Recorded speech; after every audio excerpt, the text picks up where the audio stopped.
Hello, everybody. Welcome in.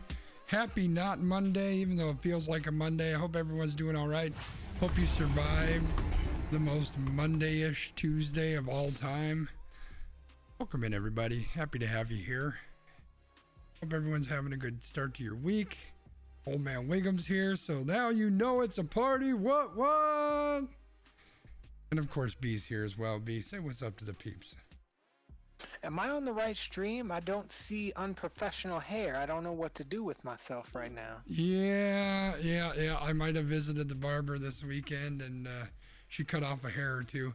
It was really funny because because I wash my hair before I go in. She's like, well, instead of shampooing you right away, I'll cut some hair, and we'll go shampoo. So we did that, and on the way back, there's like all this green on the ground. I was like, it looks like somebody's been mowing the lawn up in here. Emily's in the house. Woo woo! I really need like a party sound so I can hit the party sound. Like, You need like the air horn. yeah, I'm making a note. I will be looking for a party sound / air horn. All right, we're gonna have that one ready for maybe tomorrow, but definitely for next week. And Z-Dubs is here too. I didn't miss you. New cut looking fresh. Thank you, sir. I appreciate that. Hair looks good. Thank you. Oh man, Wiggum trying to get that gunshot working. He's still working on it. I appreciate your tenacity. Excuse me. Redeem gunshot. One of these days we'll figure that out. One of these days. But B, I think we're here to do a podcast, right? Is that the plan? That would be what my calendar tells me. So that is what we are here to do. All right. Well, I'm gonna stop this music. I already got a joke figured out. And I got a sound picked out there. I think we can jump right in, B. Like, Okay. let's just give the people what they want. You know what I mean? They want Fernando. Nobody wants Fernando.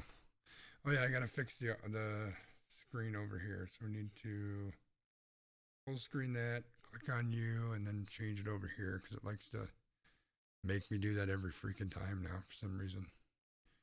There you And are. then I go all max headroom on everybody.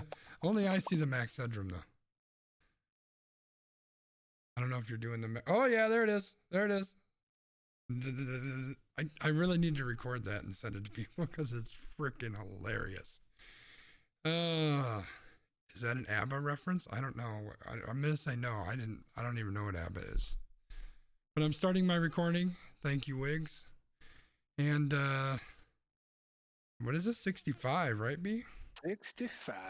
God damn, we're almost catching up to old man Wiggum's age. Not quite though. A few more years and we'll be there. All right, let's go ahead and jump in. Hello and welcome to We Random, episode 65. We are recording Tuesday, January 18th, 2022. We're going to talk about some random stuff. We're going to talk about some fun stuff. We're going to laugh and maybe swear every now and then because B has a potty mouth. But before we get into that, B, why did the Onion get so flustered? Probably because it needed to be unpacked. Because it saw the salad dressing. Oh! We'll be right back after this. Almost Qualified Productions. Let's get crazy! Experts don't have this much fun.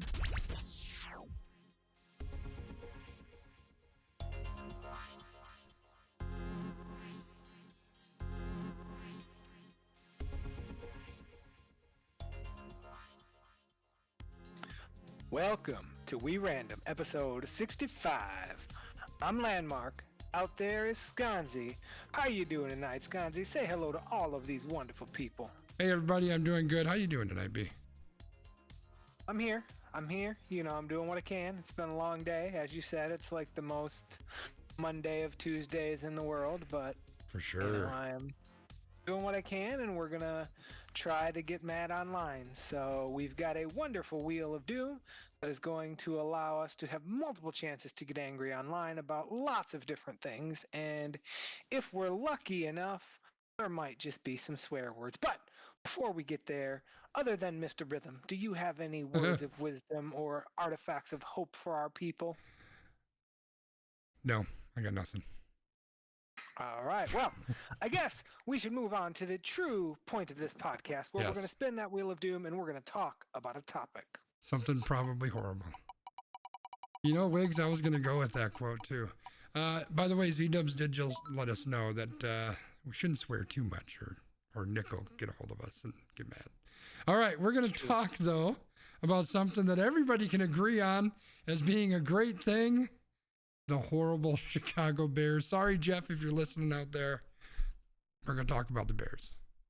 So I saw this article, and at first I was like, this is interesting. So since George McCaskey took over as the chairman of the Bears in 2011, the three most important people in the franchise, the general manager, the head coach, and the quarterback, have seldom aligned. Bad decisions compounded on bad decisions. Nobody gets a clean slate. Nobody gets to build their own program, said former Bear, Patrick Manley, the longest tenured player in Bears franchise history, a long snapper, by the way.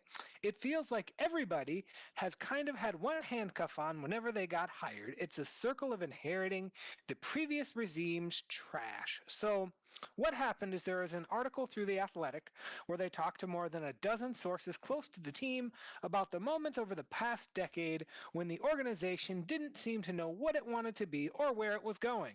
And most of these awful, terrible, no good moments come down to mismanagement by upper management. So I thought that this was interesting considering that the budget magician Matt Nagy just got fired because of course he did. Wah, wah, And um like this, as I read this article, the first thing that I thought about was it makes me really glad that the Packers don't have like a true right? Because we see this throughout all of sports, whether it's football or baseball or basketball or even like indoor soccer, where like the owner dictates so much of the team culture and like who's on the team, who's not on the team, how the team is doing, what's going on. And it's like, in some cases, it could be good, but in most cases, it's bad.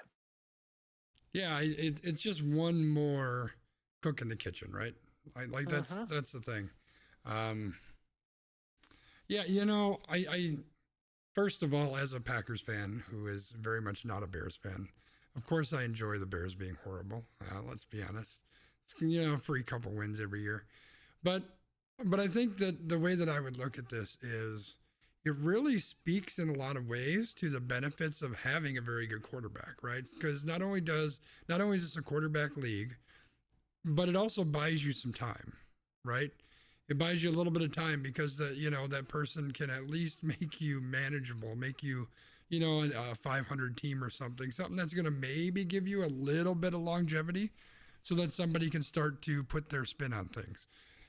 Because the fact of the matter is, everybody that comes into one of those high roles, they want it to be their team, right? They want to put their stamp on things.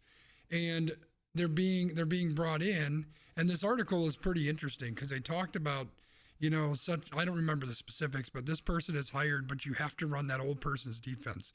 And there's one part where they're talking about the fact that, was it Lance Briggs? I don't know if I got that name right.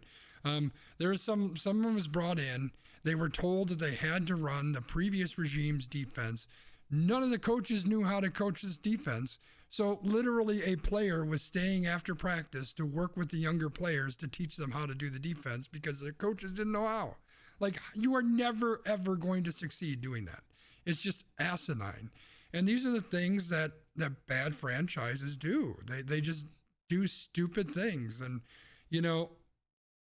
I can't say I want the Bears to be successful, but it sucks as I know people who are Bears fans, and God, it's horrible to just see them continue to spin this way. Like, you just need to make a clean break, start fresh, know that you're going to suck for a couple of years, but just try to get things moving in that right direction. And the more that they kind of hold on to something without moving forward, the more they just keep shooting themselves in the foot.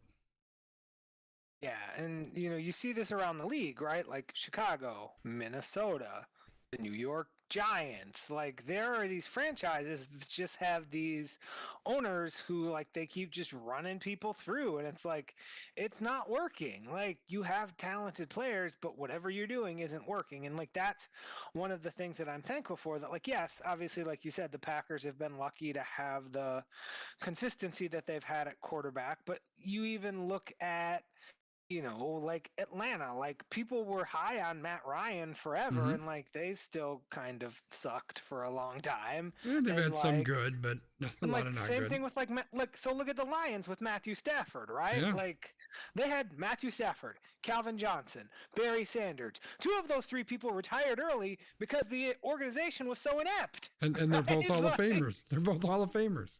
Right? Like, if you have two Hall of Famers who retire because your organization is so inept, that is a problem. Yeah, that's a serious problem. And like, the Lions is a good example of how my theory isn't 100% true.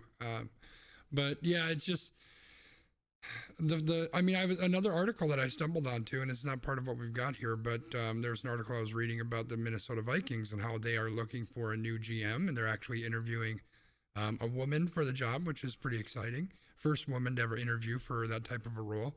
And then there was a lot of conversation of the fact that they might try to dump Kirk Cousins. And, you know, they're talking about her connection because she worked with the Eagles, and the Eagles are probably looking to move on from, you know, the second worst quarterback in the NFL next to Justin Fields. And again, it's the same kind of thing, right? Like whoever it is, whether it's her or somebody else, whoever it is inheriting this albatross that is Kirk Cousins, he's not horrible. Like he's not one of the top 5 quarterbacks in the league, maybe on the bottom half of the top 10, but he's making a crap ton of money, and they probably don't want that guy going forward.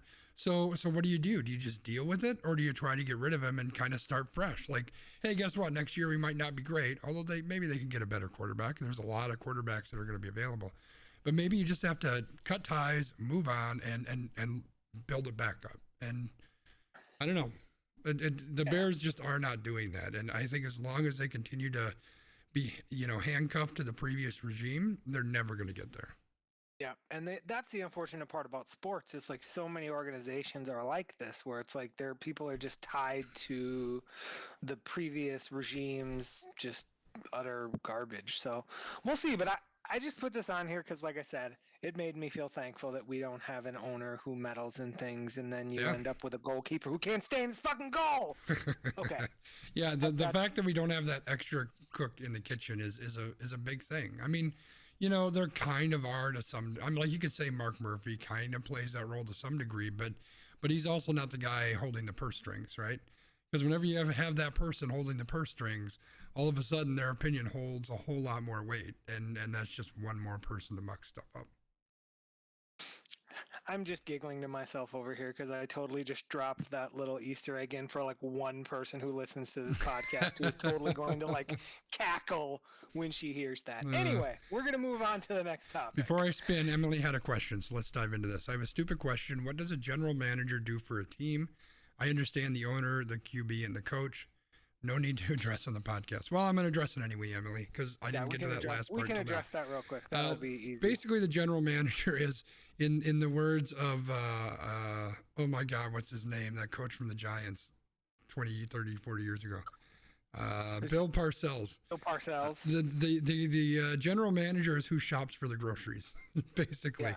They're the ones who do, you know, they kind of lead the scout team. They generally lead the draft and pick the players and sign free agents, that type of stuff. So they're the ones that kind of build the team up. Now, there should be some kind of conversations happening with the coaches and all of that, but in the end, the general manager is the one that's making those decisions. Yeah, and that's kind of, that role is transitioning somewhat in the league, where previously it was like whatever the general manager said goes, but now there are coaches who come in and they have say over final player personnel decisions versus the general manager having those decisions. And then some GMs like Jerry Jones, or not GMs, but some owners like Jerry Jones, that he's like, I have final decision making. Right. You get on multiple levels of that. But yeah, anyway, the Bill Parcells quote, he was a Hall of Fame coach. I think he's a Hall of Fame coach. Or a Super Bowl winning coach at least, and he had made the comment when he wanted control as kind of the GM is, hey, if I need to cook dinner, I need to be able to buy the groceries, something along those lines. Yeah. All right, we're spinning the wheel. We're gonna get something exciting here. That was actually a pretty positive topic. I mean, as positive as the Bears can be. But now we're gonna talk about tennis and this name that I'm not even gonna try to butcher. Oh, you don't want to talk about Novak Djokovic? Yeah, that guy. That's exactly what I was going to say, too. I would have been 100% correct. Novak Djokovic has left Australia after judges upheld the Australian government's cancellation of his visa and his deportation. The court ruling capped a 2-week drama over Novak's decision to not be vaccinated against coronavirus.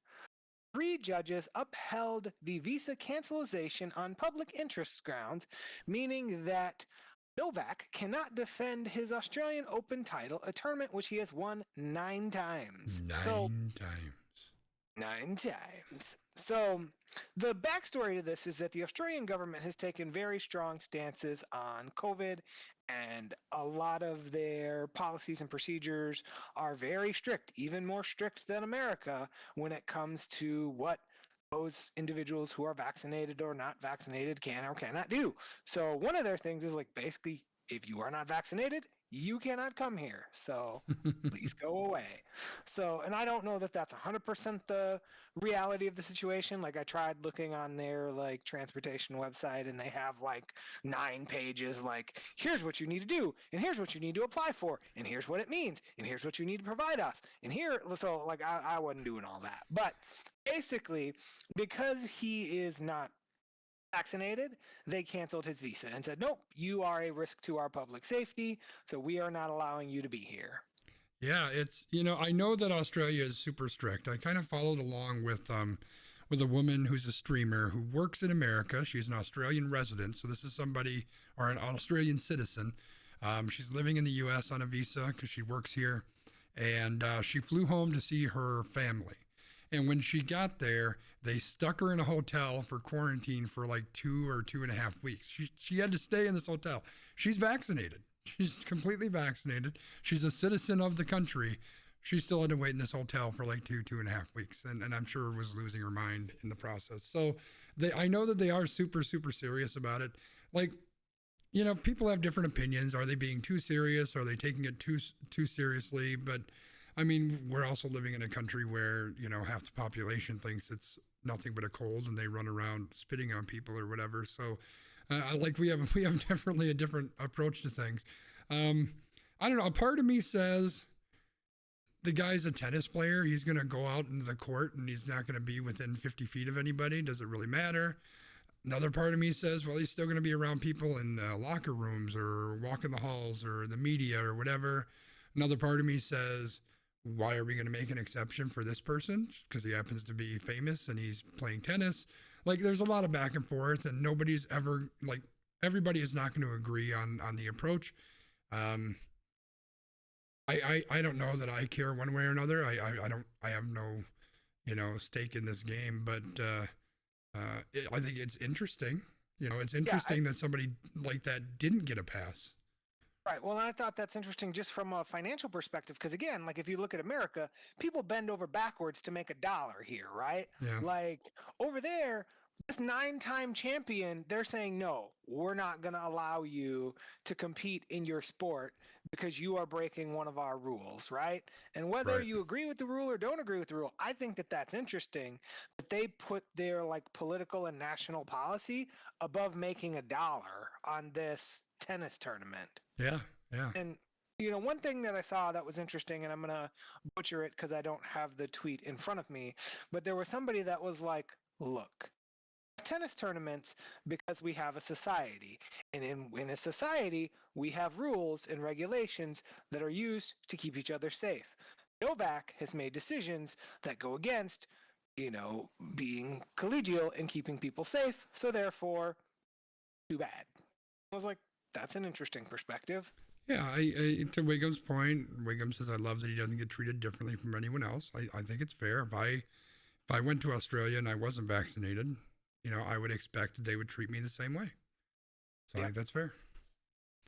All right, I did just take a video of Max Headroom over here. Nice. With Brian's permission. I'll post that on the Discord server. I might need to get a better one. Oh, now it's super amazing. I got to keep an eye on it. I'll get a better one. That one wasn't as great. All right, the wheel has spun, and we are going to talk about Brian's favorite place to go shopping, the Dollar Tree. Dollar Tree. I don't even know the last time I've been at the Dollar Tree, but Dollar Tree's recent decision to end $1 prices after 35 years and raise most items in stores to $1.25 has elicited an angry response from many loyal customers online.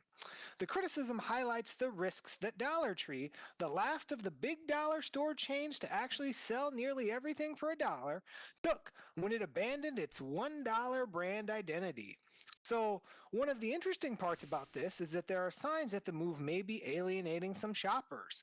An online survey of around 500 consumers by Core Site research found a 6.2% drop in the number of customers who said that they had bought non-food items at Dollar Tree compared to the prior 2 weeks. A steeper decline of 12.2% was recorded among shoppers ages 45 to 60. Other chains such as Walmart and Dollar General did not see similar drops in their surveys. So, for context here, Dollar Tree added the $1.25 prices to more than 2,000 stores in December, and it has a total of around 8,700 in U.S. stores.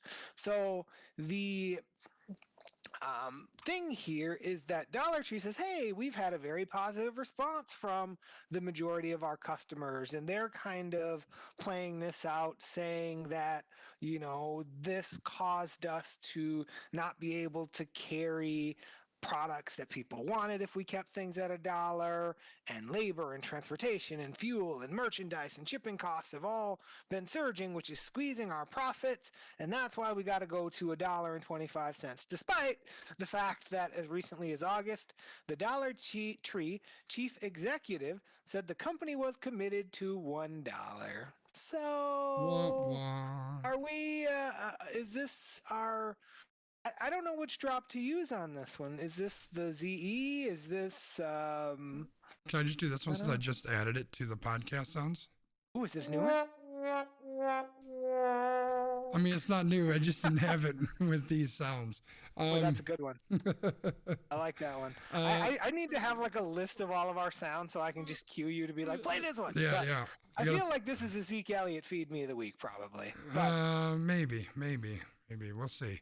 do we want to sit on it? Do we want to save it? Yeah, Save the there's ZE? one I have in mind. Okay. Cool. I mean, so my initial thought is it's a fucking quarter, man. Like it's a quarter. It's just we're talking about a quarter, man. It's a quarter. All right, we're talking about a quarter. Trying to do my practice thing. Anyway, yeah, I mean, I think probably part like the one stat that they showed that it had a 6% drop. It was a week, right? Like a week isn't much. I mean, I wouldn't freak out too much about that. It also was the week after Christmas. Like, who's out shopping the Dollar Tree the week after Christmas? So that probably has more to do with it than the $1.25. But I mean, it's interesting though, right? Like, I feel like if we're looking at Dollar Tree, the individuals who generally shop there are probably more cash strapped than those individuals who are not shopping there. So that's why I thought this was interesting, because that, like, if we're talking about percentage of hikes, that's a pretty bold percentage, even if it is just like a quarter, right? Yeah, no, that's fair. I don't know. I get the feeling that, like, they did mention in this article at one point, there's certain customer favorites that they had to stop selling or something. So, okay, I kind of get that. I don't know. My pessimistic point of view on this is that Dollar Tree is seeing all these other companies making record profits because they can write it off as inflation or, supply chain limitations, which is all a bunch of bunk to begin with. And they're like, we want to get ours. That's what I would write this off to be personally. That's fair. I mean, and again, this kind of falls into the narrative of stuff we've talked about week after week after week. Is I'm gonna get mine, so yeah, doesn't matter what happens to you. Also, the CDC says get your ass back to work. Yeah, so that's also what this is. I think Wiggum brings a good point. I had the same thought too. Is this is a company that has never really raised their price. Like at one point they started to add certain things that were marked up a little bit. Yeah. But otherwise, they really haven't raised their price. So that's fair. Yeah. All right, we're spinning. Oh, I thought I was going to play Zeke. But instead, this is a good story. We're going to talk about baseball and gender diversity in said baseball.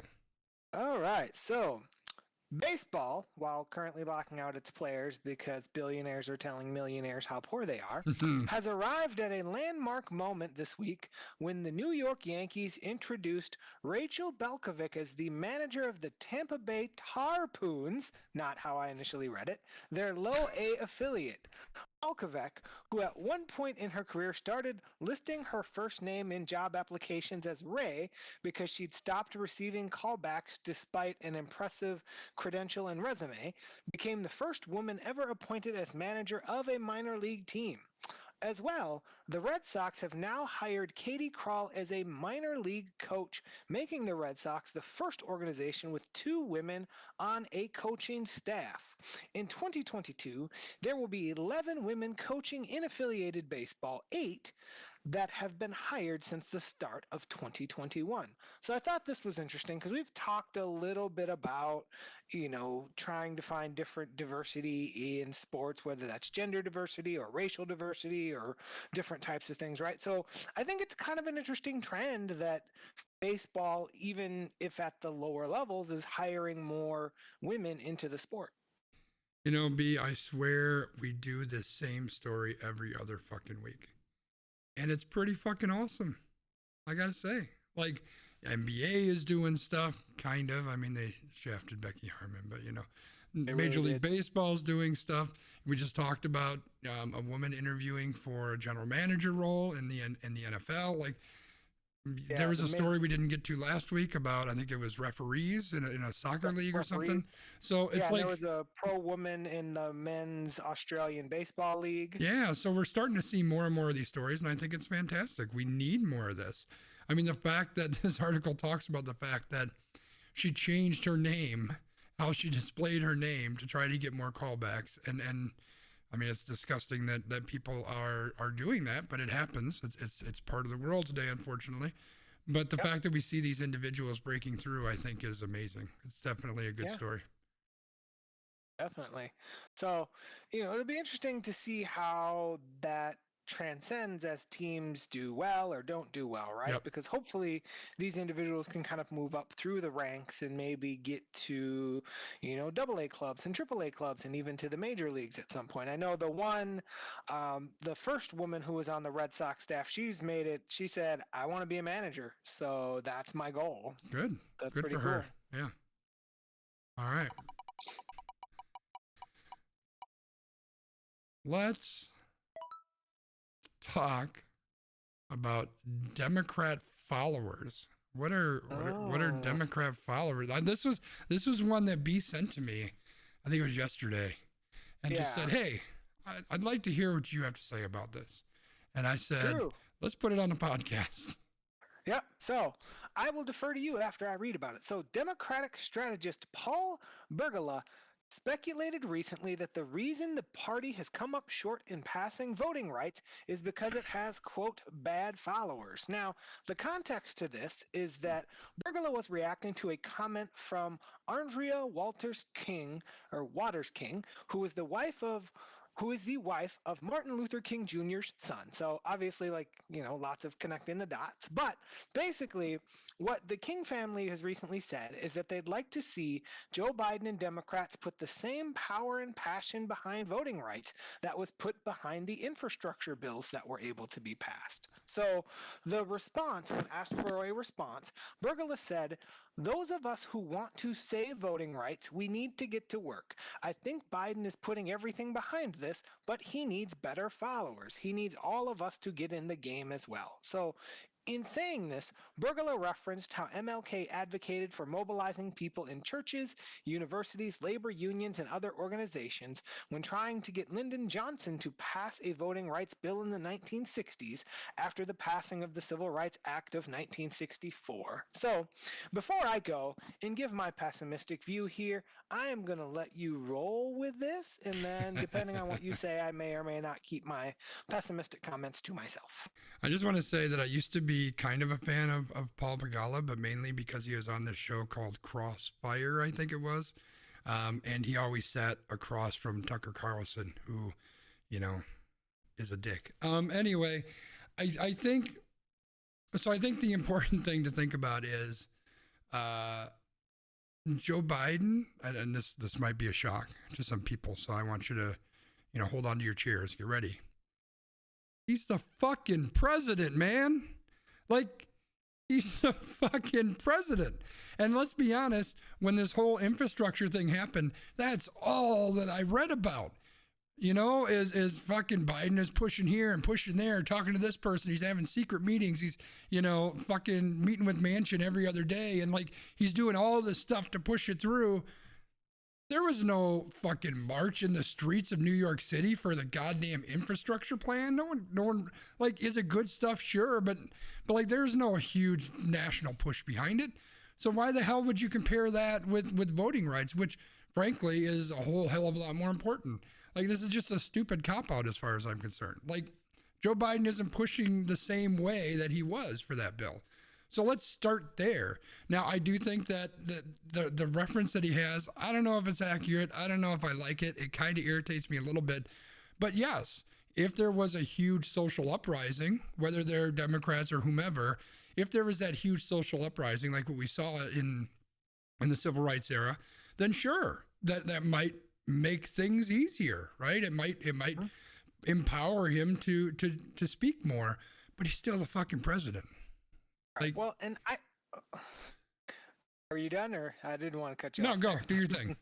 So I thought that this was interesting, right? Because the comment that he made about the civil rights era, one of the things that he was quoting somebody who talked to Lyndon Johnson or something, and Johnson had told MLK, oh, I used all of my political power to get this thing passed, so now I don't have the political power. And I think that's what he's trying to say about Biden. But look, one of the things that's kind of funny in this statement, advocated for mobilizing people in churches, universities, labor unions, other organizations. Now, if we think about those organizations today, churches, generally aligned with the right.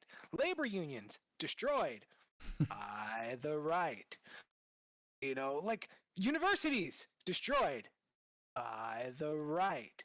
This is not intentional, right? There have been very specific things to tear these institutions down, to tear their power down so people aren't able to rise up, right?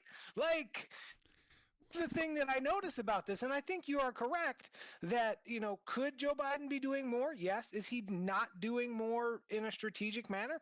Probably. But this just frustrated me. As I read it, it really frustrated me because there are strategic things that have been done to cut the power out of these organizations over the years. Well, yeah. And I mean, even if you just want to take it to its most basic level, this is his own political future that he needs to fight for, right? Because a lot of the people who are having their rights stripped from them, they're people that most likely would vote for him. And I like Gamer's comment that Lyndon Johnson still had the political power to wage a highly unpopular war in Vietnam. That's a point. Well, and I think that's the thing. That's the thing, though, right? Is they'll choose what they want to fight for and what they don't. And I think that the fact that he isn't fighting that hard for this, at least nowhere near what we saw with the infrastructure bill, I think that speaks volumes personally. Yep. So this whole thing is just incredibly frustrating. And like you said, would it be great to have an uprising and to have and there was some weird comment that was a 10-second clip that I saw on Twitter that I was like, I need more context here because Joe Biden is kind of going off on a weird Joe Biden-y tangent where he said something like the murder of George Floyd had a bigger impact than MLK's assassination. And I'm like, I really need to see the context of this comment because just the comment on its own really seems a little strange to me. Yeah, I have no context on that either.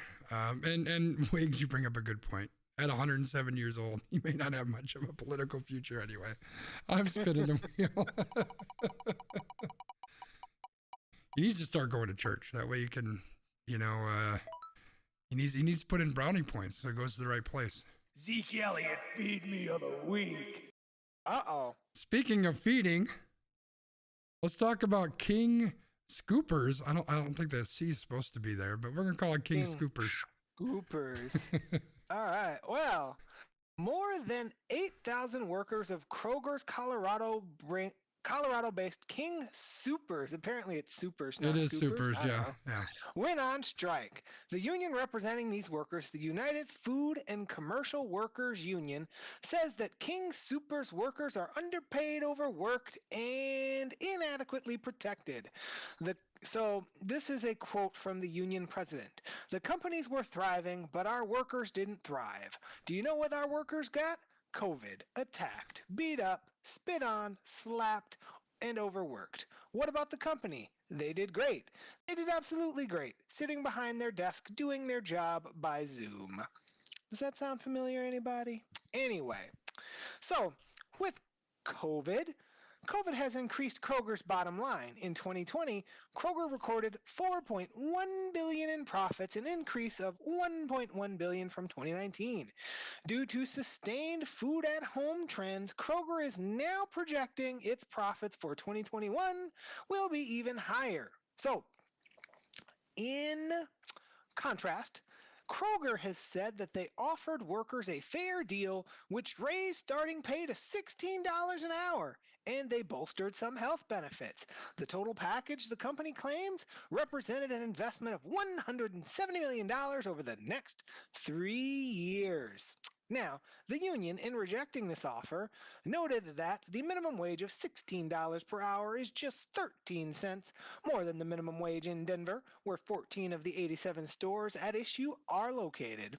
Also, over the last decade, while Kroger's profits are up 102% and the pay of the CEO went up to 150%, the inflation adjusted pay of Kroger workers in Colorado and other regions went down. Didn't go up, went down. So, Sconsi, you have mentioned the Zeke Elliott Feed Me of the Week here. You press the button. So please, tag in here and tell us your thoughts on this story. Well, I kind of touched on this a little bit earlier too. It's just kind of the same thing. We've got tons of companies are making record profits during a time when they're jacking up the prices on things, and they're blaming it on supply chain and limited resources, et cetera, yet somehow they're still making a shit ton of money. So something there doesn't quite add up to me. I don't like the one stat that they've got here, that they declined this. They rejected the offer because 14 of the 87 stores wouldn't see a huge raise. And I mean, I don't know what that percentage is, but it's not a very large percentage. So it seems like there's a whole lot of other people who are kind of losing out. Now, that's not to say that, the other 73 stores don't have a minimum wage of $15, and so they'd only see $1 raise. I don't know. I don't know what those numbers are, but that stat just didn't seem to, really, really latch onto me. But again, this is kind of the same old thing. We keep seeing this over and over again. Corporations are incredibly greedy. They want more and more money, even though they're making tons more money. Instead of rewarding their employees with better pay, better benefits, whatever the case may be, they're instead just sticking it in their coffers or giving it to their shareholders. And I, for one, am very excited to see that there's companies that are or employees who are standing up to this, whether it's unions that are fighting. Starbucks just had their first Starbucks that unionized over, I think it was on the East Coast somewhere, a couple weeks back. And these are workers who are trying to take their future in their own hands. And I think that's a very, very important thing. This ties into the Great Resignation we've talked about a couple different times. So I think we're starting to see people who are understanding what their worth is, and they're starting to fight back. And I think that's a cool thing. Yeah, I mean, and it sounds like the strike is still going on, and there's lots of, they're like, no progress is being made. So I'm hopeful that something good comes out of this, and it's not just another one of those like lukewarm, well, we kind of got something instead of nothing situations. Yeah, I don't know. We'll see what happens. And Gamer, I think your point there that despite rising wages with inflation, it basically eliminates it. It's true with the rate that inflation's going up right now. If you don't get a very significant raise, right, you're getting a pay cut, right? It's just kind of almost a slap in the face at one point.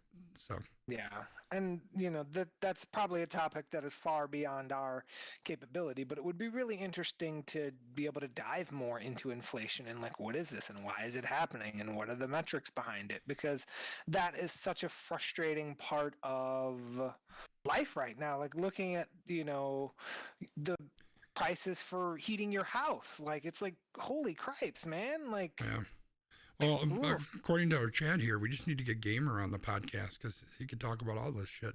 So for those who aren't in the chat live, who might listen or watch us later, well, watching, you could probably still see this, but Gamer said record profits tied with inflation actually makes a lot of economic sense. People have more money to spend, so they buy more stuff, so companies do well, but it results in shortages, driving up prices.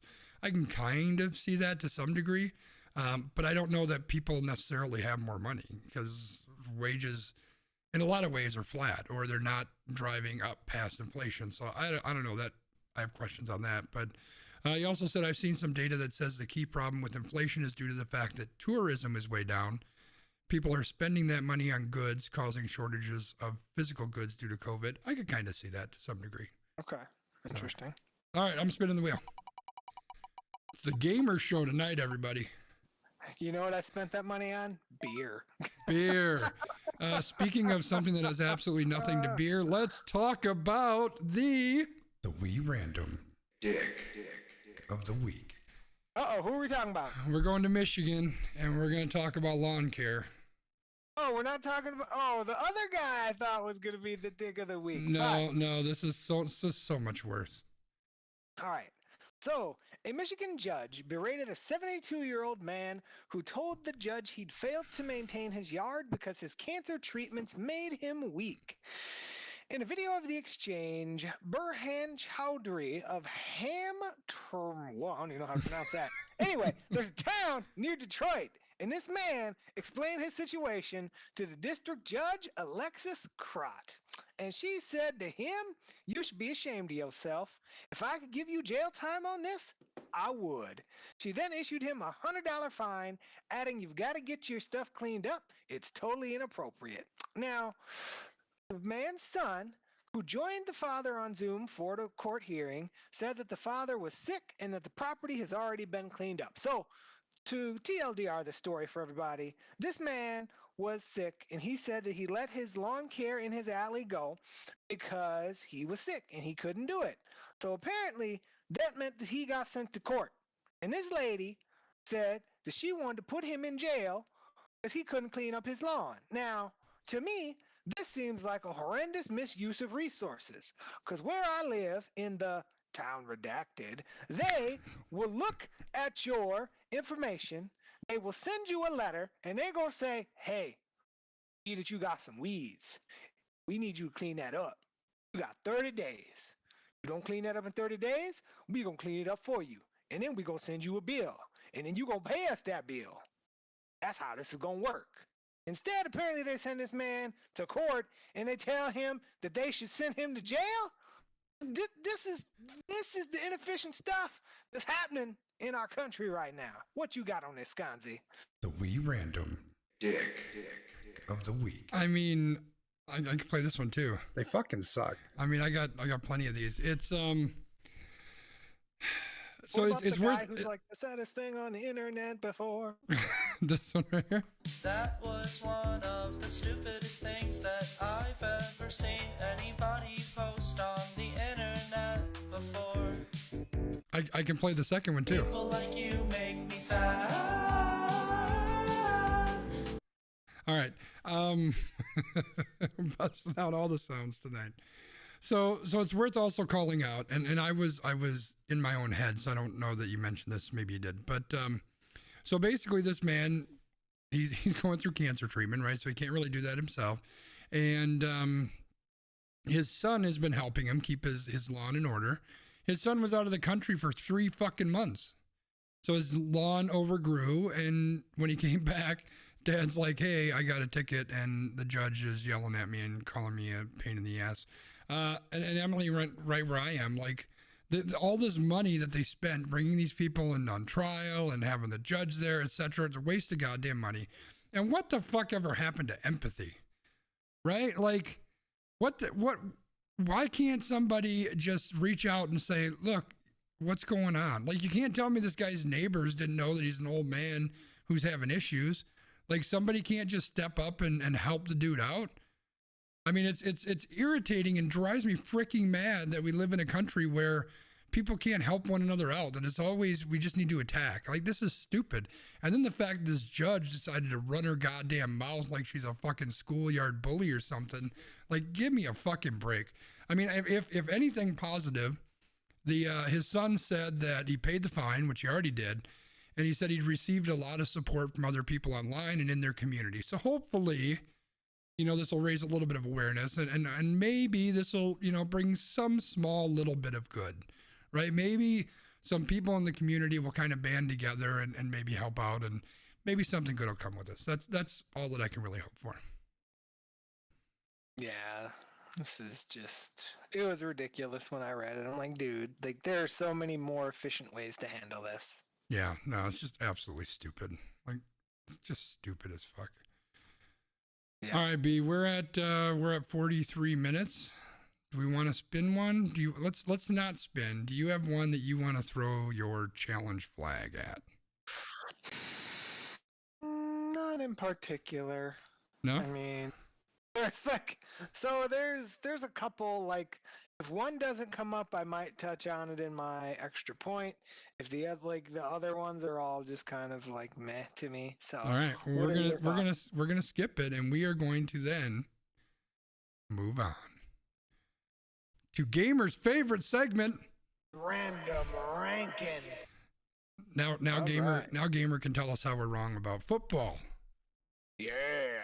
So, Old Man Wiggum asks that we recap our preseason predictions, where we predicted the Packers' record. So, what we learned in this exercise is we should really keep our day jobs, because if we put money on this, it didn't go well. But, by the way, I disagree with that take, for the record. I vehemently disagree. Okay, tell me why you disagree. We both said the Packers would finish 12-5. They were 13-4. We were one game off. I suppose. Like, we technically we got 7 games wrong, which I guess I feel like in the end that would just like even out our money to like nothing, probably. Yeah, I guess I don't put a lot of weight on that, just because you never know what the hell's going to happen, right? Like, the season is so completely random. So I don't know that I put a ton of weight. Like, we both had them beating New Orleans. New Orleans turned out to be kind of garbage-ish, and clearly that was an anomaly, right? So I'm not going to like throw us under the bus because we picked that game wrong. You know what I mean? And we both had them losing to San Francisco, which is kind of an interesting that is foreshadowing for later, right? But so we both picked 12-5. They ended up going 13-4. Wiggum actually chose 13-4. Wiggum did have 13-4. Yeah. When it comes to the tiebreaker, neither of us were terribly like close, really. Like, I mean, you were close on yards. You went over by a little bit. I was closer on touchdowns. You were closer on interceptions. So Wiggum wasn't closer on anything. No. So Wiggs won the record for the season. And we kind of mixed on the Rodgers thing. I don't know. I'd give myself the edge, but I'm biased. So yeah, overall, I think we did pretty decent though. Like the numbers we had here, Wiggs yardage was way high, but otherwise we were, I guess touchdowns a little high, but we were in the same. We were all right around in the same vicinity. Yeah.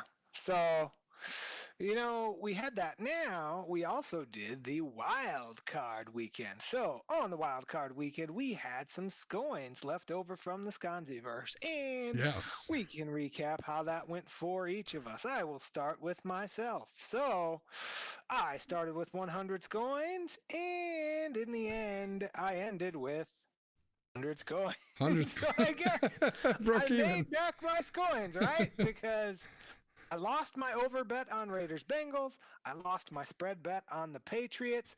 I won my Bucks bet at -8.5, but lost on the over. Thank you, Jalen Hurts. I won both of my bets on the 49ers because Dak Prescott doesn't know how to slide and can't hand the ball to an official.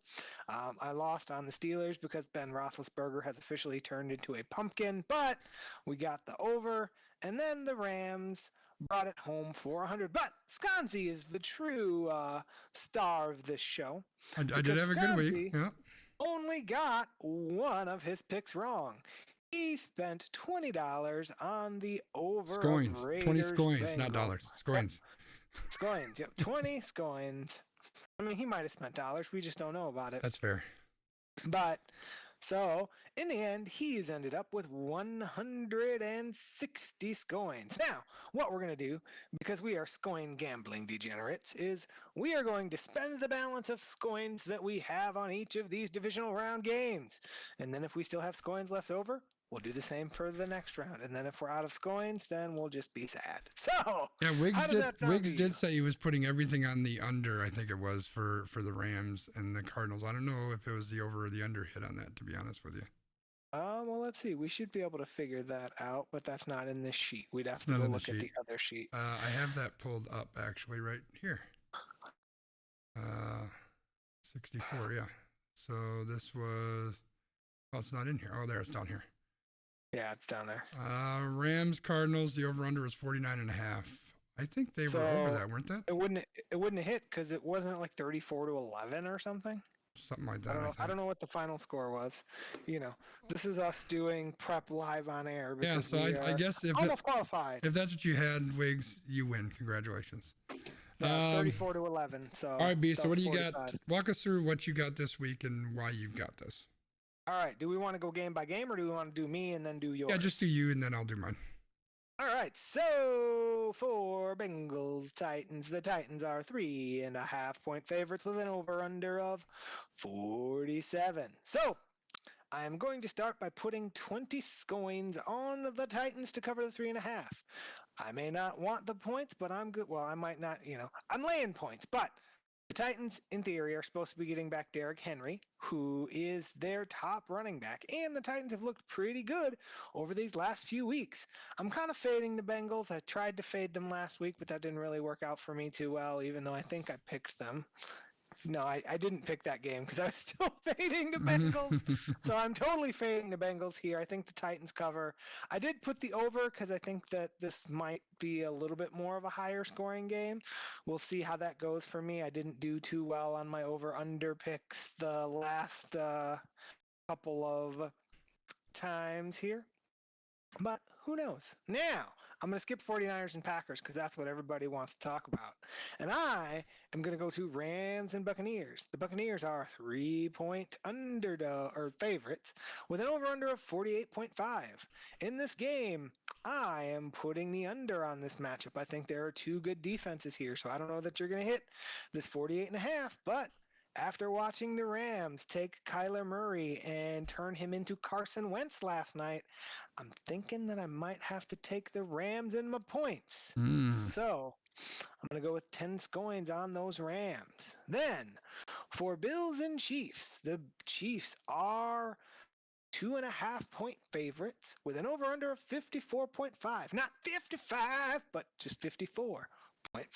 So I am going to take the over because I want points. Points. So Tony Romo is going to have fun with all the points that are scored in this game by the Chiefs, who I'm putting 10 scoins on. So I got 10 scoins on the Chiefs, 10 scoins on the over. Now, I'm going to get to everyone's favorite game. The Green Bay Packers, who, when I put this run sheet together, they were 4.5-point favorites. That is now -6. So no matter which spread I choose, I have decided that I'm taking the over because the Packers defense hasn't stopped anyone in 8 weeks. And I'm going to put 20 scoins on the Packers, which was a very late change because initially when I had filled this in at Packers at 4.5, I had picked 49ers. But what I'm hearing now is that old friend Jimmy Garoppolo not only has a torn tendon in his thumb, but he also has a shoulder strain or sprain. And do you know who else had a shoulder strain or sprain once, Gonzi? Who's that? Friend of the show, Jared Goff.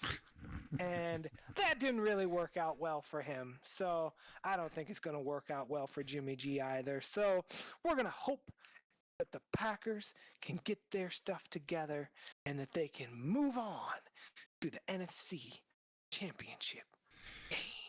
All right. Well, my picks are very different.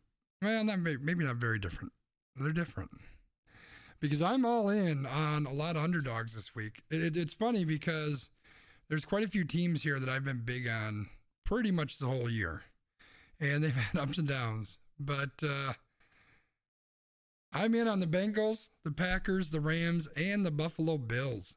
And frankly, I would take all three of them straight up, and then the Packers, I would take them straight up as well. I'm good on all of those. I put a big time scoins on the Packers. I also went with the over. I mean, I had 160 scoins. I mean, some of us were really good last week, and we had to find a way to spend all our scoins. And of those 4 games, that's the one that I feel most confident in, which is kind of scary. But we don't have Mike McCarthy, so that's working in our favor. I did take the under on the Bengals Titans just because I don't know. I don't see the Titans scoring a ton of points, but you know what? I fucking like Joe Burrow. So I'm going with Joe Burrow and Jamar Chase to light that thing up, take home that win. With the Rams and Buccaneers, I initially wrote down the Bucs, but that Rams defense is insane. And I've always been pretty big on Stafford. I know I get a lot of shit about it, but he makes some stupid mistakes, but he just needs to not make stupid mistakes. And that defense can really carry them. That defense is insane. So I'm going with the Rams, and I just think Buffalo is next level at this point. The Chiefs-Bills game could be like 100 to 102. It could be insane. But I'm in on Josh Allen and the Bills. So most of my scorings went with the actual pick versus the over/under because I suck at the over/under. So there we go. That's what we got. So old man Wiggum is putting all scorings on the Packers, and he's also giving up 10.5 points. He's giving up 10.5 points. That's what he said. All his scorings on the Packers at 10.5. So all right. I feel like we're just gonna get text messages from old man Wiggum this weekend. That's like 10 scorings on this drive that says that this person scored a touchdown. Gamer said the Niners didn't even need to throw to beat Green Bay in 2020. That's true. That's true. I agree. I just think that in the end, I kind of take the same approach that I take with March Madness because I know nothing about college basketball. I just look at who's the one player that you don't want to play against, and in this playoffs, I think that's Aaron Rodgers. So I'm going to give the edge to Aaron Rodgers. Yeah, this is what folks on. I've heard the term styles make fights a lot, right? Mm-hmm. So that's the term that I'm going to use. But this is one of those styles make fights games because the 49ers are one of those teams that are going to throw rocks at you like the whole game. They're just going to throw random stuff at you all the time, and they're just going to be weird and claw at you and just try to fight you. And then the biggest difference that I see here is that if we look at both of these teams, the Packers can do both. They can play from ahead with Aaron Jones and AJ Dillon, and they can play from behind because Rodgers is used to being a passing dominant quarterback anyway. If the 49ers are able to play from ahead, the Packers are in trouble. Yeah. If the 49ers are forced to play from a 10-point deficit, they don't want that because they don't really play a super up-tempo style of football. They're more grind it out, run stuff with Debo and Brandon Ayuk and stuff like that. And you don't want Jimmy Garoppolo out here with his thumb, hanging by one ligament trying to throw when it's 10 degrees. And their other guy is a rookie who runs a lot, but we've seen how that's worked out for, all of our fun friends, Jalen Hurts and Kyler Murray and all of those guys so far, right? Do we want to see more teardrop throws over the defensive line? The worst throws I ever saw. All right, well, just to put an exclamation point on this, I'm going the 60 scoins on the Packers because Gamer has been telling me every week for the entire season the Packers defense is great. So if I lose my 60 scoins, it's Gamer's fault. And with that, B, what's your extra point?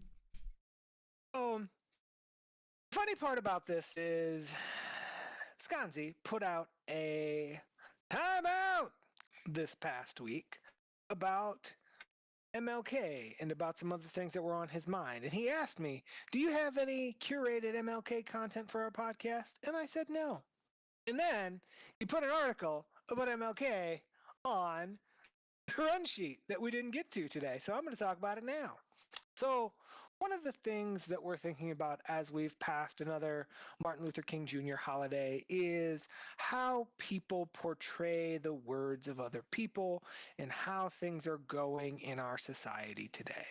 When I listened to Skanzi's Timeout, I started to feel very frustrated and upset and disappointed in how things are going in our country. And then I read this article that Skanzi put on the run sheet, and it was talking about all of the different ways that MLK advocated for things. And he went out there and he said his piece and he tried to be an advocate for change and a person in the community that advanced forward not just things for him, but for other people. And as frustrated as I am with how things are going today in our society and where we're at and what's going on, it really hits home with me that I, as Skanzi said in the timeout, need to be someone who is out there saying my piece. I need to be that advocate. I need to do those things. I need to be part of the solution, because if I say nothing, then I'm part of the problem. So that's one of the things that we do here on this podcast every week.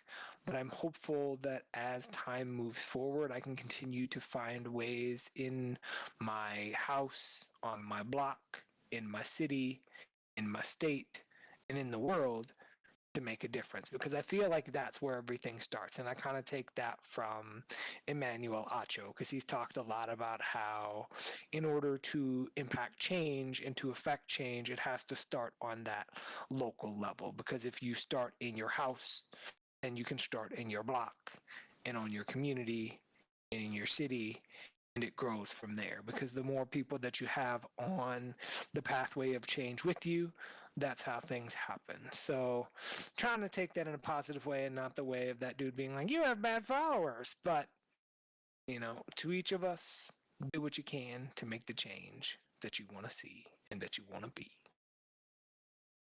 I agree. Thank you. A couple things to cover really quick. So one thing that your comment brought to mind is the link that I just added in the chat here. It's a group in Chicago called My Block, My Hood, My City. This is something that comes up a lot in a group that I'm part of at work, where we volunteer or we donate or whatever the case may be. And this is, it really kind of is very similar to what you mentioned, B, which is start local, start with my people, with the people I'm around, and how we make a difference. Second thing, B mentioned the time out with Skanzi that I did today or this week. Just as a heads up for those who aren't aware, what that is extra podcast, or we'll say extra podcast content that just goes to some of our patrons. So, if you want to get in on some of that, Patreon is where you can do that. And hopefully Wiggs is around. He can share that link, because I always get it wrong. Anyway, so the funny thing is, maybe it's not that funny, and maybe it's not super surprising either, but I was going to touch base on some MLK stuff, and I appreciate Wiggs putting that quote in the chat, because that's the one that I was going to steal. In fact, when you put it in there earlier, I copied it and put it on Notepad. And that quote, for those who are listening after the fact, very famous quote: darkness cannot drive out darkness, only light can do that. Hate cannot drive out hate, only love can do that. And I think that this is a very important quote. I think it's something that all of us should take to heart. I think it's something that I look at from a larger scale, in much of the same way that you were talking, B, about, how do you support, how do you empathize, how do you help those that are immediately around you? But I also look at it very personally. And, I shared a lot of things on the timeout this week around some of my personal goals and what I'm looking to achieve this year. We're not going to call them resolutions, because those are stupid. Nobody keeps those, but they're goals that I have for self-improvement and self-care that I want to make sure I'm doing this year. And I think one of those things is to really make sure I'm diving into empathy and love more. Like, I think that a lot of people, I know B specifically gets a kick out of me getting all riled up and yelling and swearing on this podcast. B likes to say that we'll lose all our followers if I stop doing that. Although I didn't really do it too much on this one, I'm just saying. But I also think it's important, while standing up for what you believe in and what you truly believe is right is super important. I also know that I could do that maybe in a little bit of a different way. And I think that I need to share more love. And that's what I want to do a lot more this year. So whether that, I don't know exactly what form that's going to take. I'm sure it's going to happen here on the podcast. It's going to happen on the streams that I have, hopefully. Like, those are things that I'm working on. And I guess that I just want to verbalize that, so y'all can hold me accountable to that. I'll hate it when you do, but you can hold me accountable to that. And hopefully it resonates with some of you too. And maybe there's other people there. I think that the more that we can all share love versus hate, the better the world is. And there's a shit ton of hate out there. There's a shit ton of hate out there. We can't stop it by hating the hate, right? We have to share love. And I think that's a very important thing. So that's what I got. I would hand it off to B, but it says nobody else is in the chat.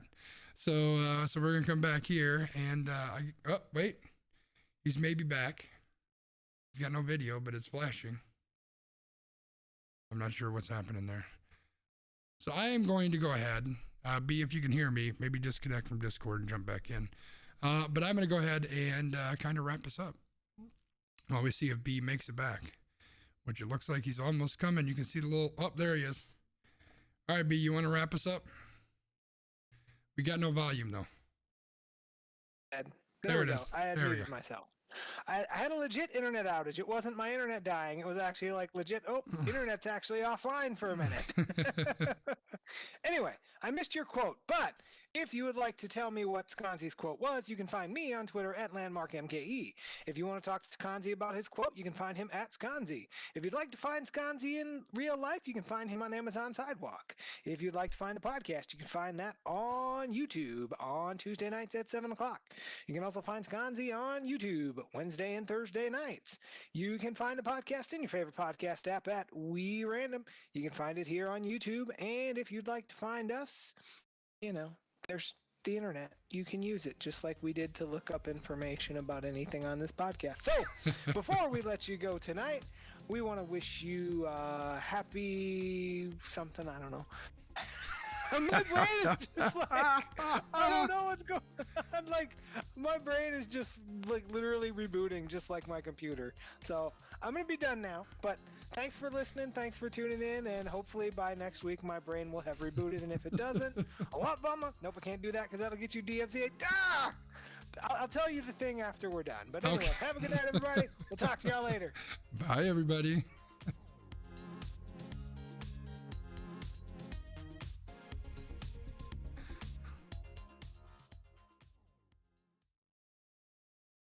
OP. Okay. See, I can tell you because telling you is not going to get you DMCA'd. So. Well, except you're still on my stream. No, but I'm not going to sing it. I can say the word. Oh, okay. Yeah, go for it. I can say the song title. I just can't sing the song. Yeah, is what I'm saying. Gotcha.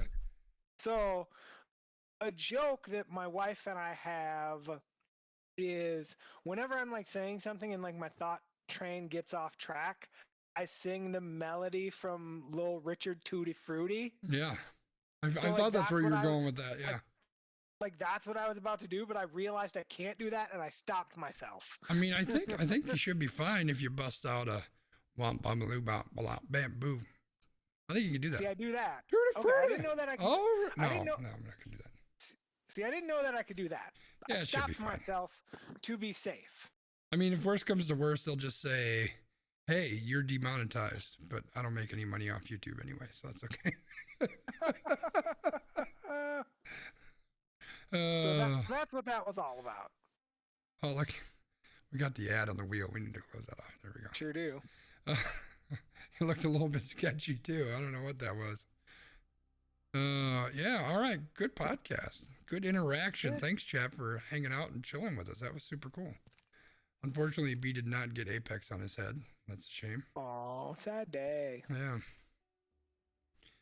But, yeah, good stuff. Disappointment upon disappointment. Yeah, well, what can you do? Speaking of disappointment.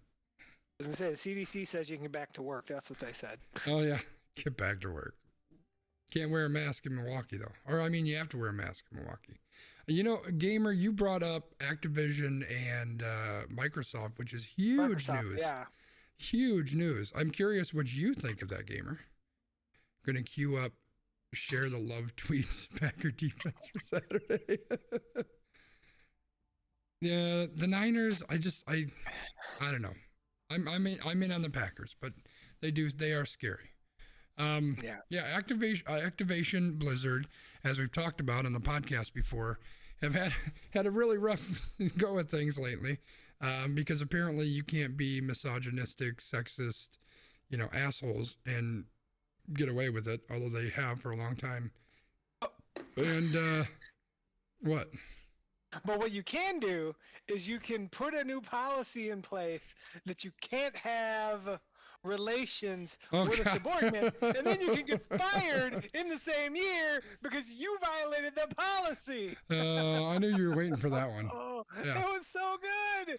It's like higher ed in a nutshell. I loved it. Honestly, my biggest fear is that Microsoft is going to use this to make Game Pass irresistible. That's what I love about it, honestly. But I mean, I'm a Game Pass subscriber. But yeah, I think as long as they're still selling games and all that, then who cares? If Game Pass becomes the Spotify of gaming, it's going to kill gaming as we know it. I don't think that's true. I mean, it depends on how the money is still getting sent out, right? I think that's the big thing. Yeah, and I guess you have to look at it also as how many people are going to pay for Game Pass and then not buy any other games versus Game Pass on top of other games that they might buy, like idiots like me do. And I think it's interesting, like, this is one of the reasons that for like a minute I had subscribed to EA Play, because it was like, oh, cool, I can get like all of these random games for like the same price as like paying for one game, right? Like, right. I may as well do it that way. And, it just depends on how much you play, what you want to play, I think. Yeah. So I would argue that the RIAA is worse for musicians than Spotify is, but there's a lot of things there. So. Well, and again, some of this is like how we compensate people and what do we do, and like, there again, America, where rich people want to stay rich and keep everyone else from getting rich. Mm-hmm.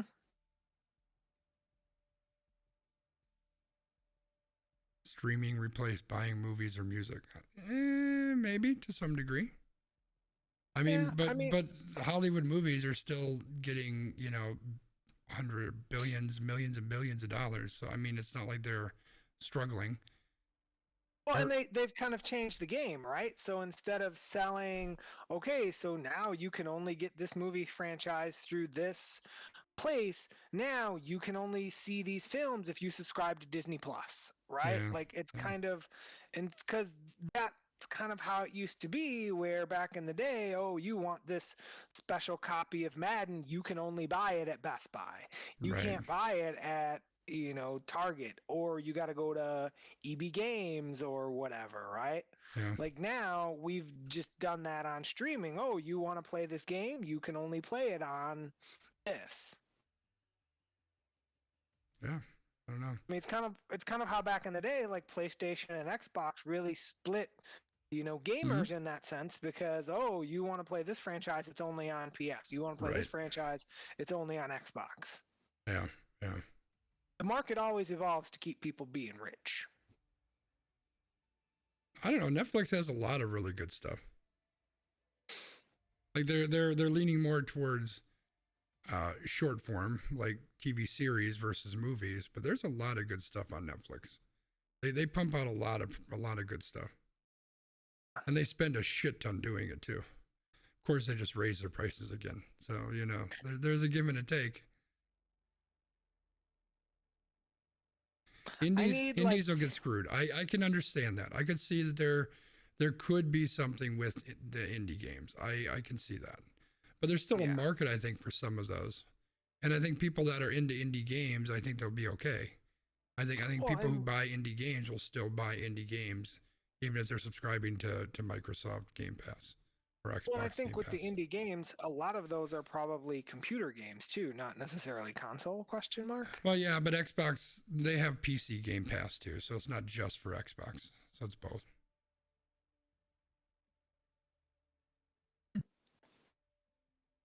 The entire war game genre might die. I mean, it doesn't impact me, but yes, no, I get that. And hopefully that doesn't happen. But we'll have to see. From an end user standpoint, I like this move. And frankly, I think from a human standpoint, I am hopeful that Xbox is going to go in there and kind of clean house and make sure that the shit that's been going on doesn't keep going on. Now, Bobby Kotick, or however you pronounce his last name, is going to be able to ride off into the sunset, you know, pretty much scot-free. And he is, by the way, the CEO of Activision Blizzard. He's going to get his payday, and then he's going to go off to the sunset, and he's not going to have any kind of comeuppance from all the shit that he oversaw. But, you know, that is what it is. I mean, hopefully Microsoft gets into there and they can start to clean that shit up, and that's important. Yeah, it's like this University of Michigan president. He's going to be the new president at, you know, Eastern Michigan Technical University in like 3 days. Mm-hmm. I mean, you just need to get rich, and then once you're rich, then you always get to keep rich. So he gets $270 million in stock for the sale of the company. Yeah, he's gonna make out. And you know what? It's if all we do is we get angry about rich people getting more rich, then all we're gonna be is angry all the time, because that's how this country is. It's just how it's built. So yes, that's unfortunate. I would love to see him, you know, have to deal with some of the shit that he oversaw. But I'm hopeful. I'm trying to lead with love here, gamer. I'm hopeful that Microsoft will get in there and start to clean stuff up and make it an environment where people want to be and where they can be and where they can be safe. That's what I'm hoping for. Joe's over here pinging me to play fucking Apex. Yeah, well, I guess that's my cue. I mean, you can hang out and chat if you want. You know, I'm gonna go see what's in my fridge because I'm hungry. All right, man. Well, enjoy your dinner. Yeah, sounds good. I'll talk to you guys, everybody, next week. All right, bud. Take it easy. Thanks for joining. Bye.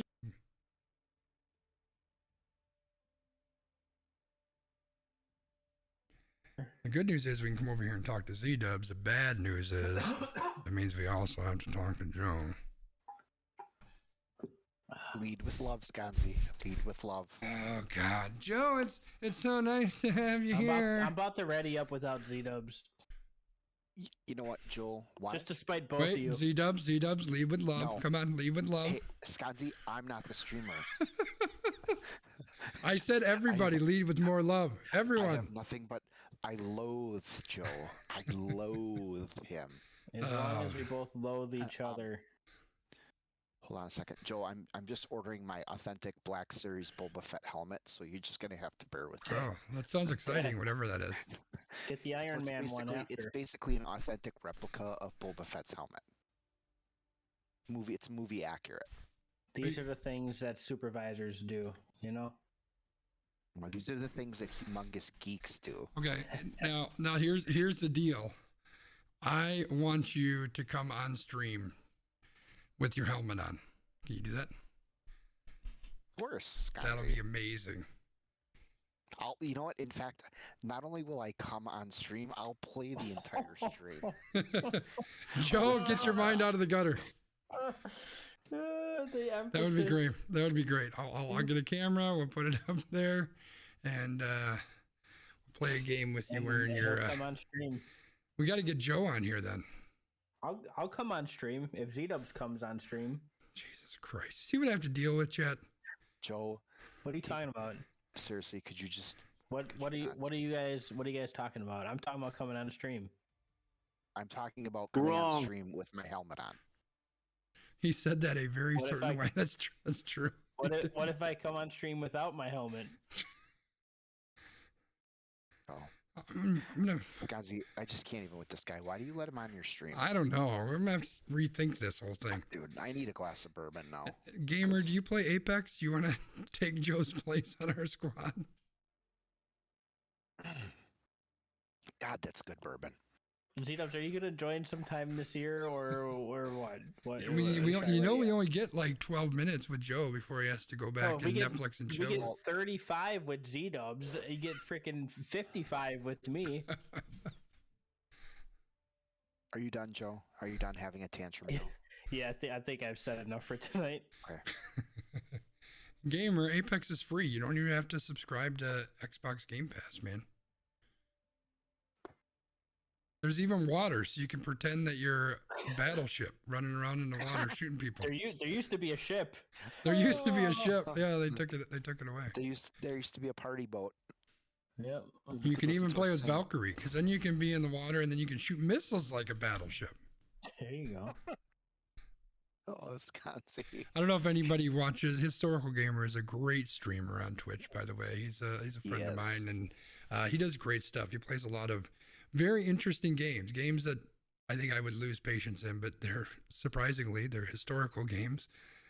Very cool games, though. Very cool games. Is amazing. Yeah. It's addicting. While yours is, well, not your stream, but Joe is appalling. That's right. Wait, what? Game Pass is bad, just like Walmart is bad. They're both evil and bad for ordinary game devs. Murder game dev. Well, you know what? I still like it, so shut it. Skanzi. I said that with love. I said it with love. No, I said it with all my heart. You could have said, I respect your opinion, however, I do not agree with you. I shouldn't have said hold me accountable. What the fuck was I thinking? Mm-hmm.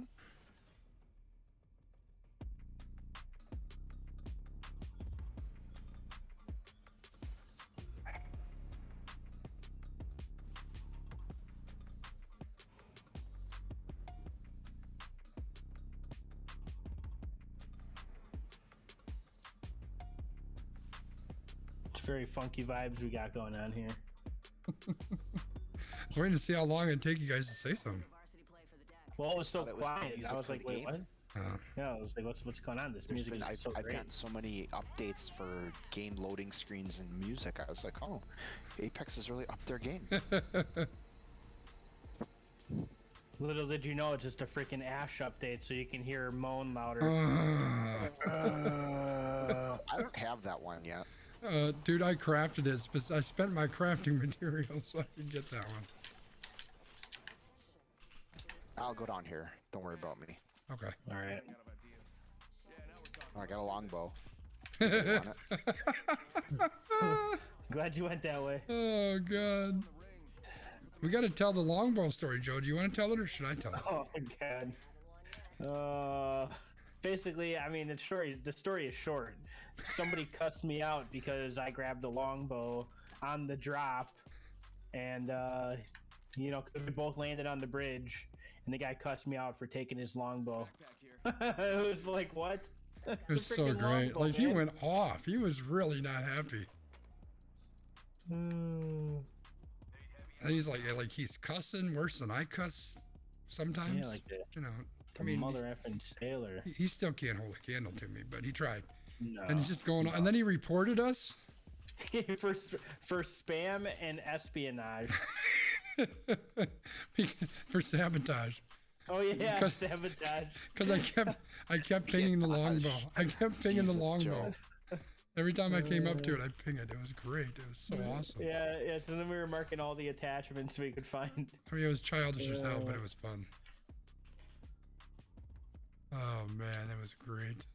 Yeah, I've never seen. It's like yelling over a P2020. Like, what the frick is everyone screaming about here?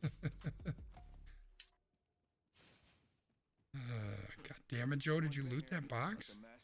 Fuck, I freaking looted all the boxes, man. That was my box. It's always my box. I try to do. I loot box. Stuff open over here. I'm going to the place over here. Looks like that stuff's still closed too.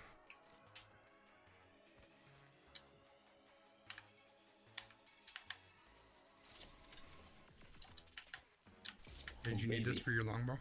Sniper stock here. Level 2. Longbow here. Backpack here. Level 2. Evo shield here. Level 2. Look at Joe with that gold over there. What's up? Oh, snap. Turn that music down a little bit. All right, I'm gonna head this way, boys. Might be something good there. I need optics.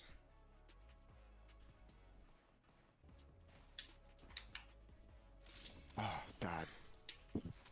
You alright? Yeah, I've been dealing with a bloody nose on and off all day. Oh, it sucks. No, Joe, is Joe it bleeding punch you right again? now? Yeah, I was tired of his crap. Longbow here. Is the longbow the new bow check? It is. It so is. Oh my god, that was so funny. I wish I was streaming so I had that forever. Oh, didn't he subscribe too? No, that was a different guy. person. That was a different guy. Yeah. That was funny too. So I was not leading with love at that moment. I'll tell you that. This guy, Already in the next ring. we landed, Smells like. and Joe and I landed right on top. We landed on this. Joe didn't punch him. It's too much cocaine. What? What? We landed right on two different teams. We killed the teams. I had like no ammo, so I'm trying to loot. Okay, but this guy pushes on his own, goes down, and then he says in the chat in all caps, "Guys, you're looting. You should be fighting." So I told the guy, I'm like, "Bro, I got like the circle. I got like 30 rounds of fucking ammo. I need to loot so I can not die right away like you did." All right, let's get out of here. I don't think there's anything left. And I can then go figure this out. Helmet here. Level 2. I guess I could dig that. I guess so. And then, you know, the guy's like, "Oh yeah, you got 112 damage."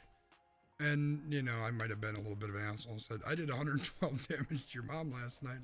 It was a little bit immature. And then like randomly, after we were going back and forth, like after 5 minutes when we were done talking, he says, "I subbed to your YouTube." Like, what? And I looked, and sure as shit, dude subbed to my YouTube. So if you're out there watching, person, I'm sorry, I was being a bit of a dick. Oh, crap. I say we drop back in. I have no optics, so I cannot fight from that distance.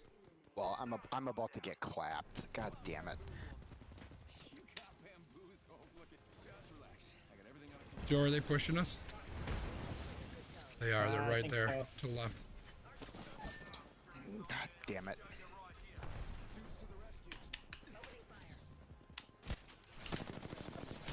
Oh boy. Cover us. Get back here. Look at you. You got bamboozled. God damn it. How many times am I going to get knocked? Well, apparently 3. I'm going, Joe. I'm getting inside and jumping or something. I'm going upstairs in here. Move that way.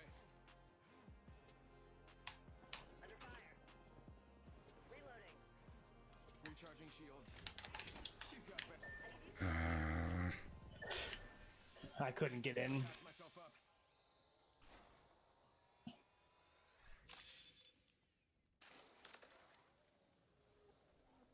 I don't know if I'm gonna be able to do what I want to do. Bam to the bam. I'm running out of ideas. I want to get up over the top and go get Joe, but I don't think I can get up there. Sending out another me. Damn, he's good looking. Ah, fuck it. There's-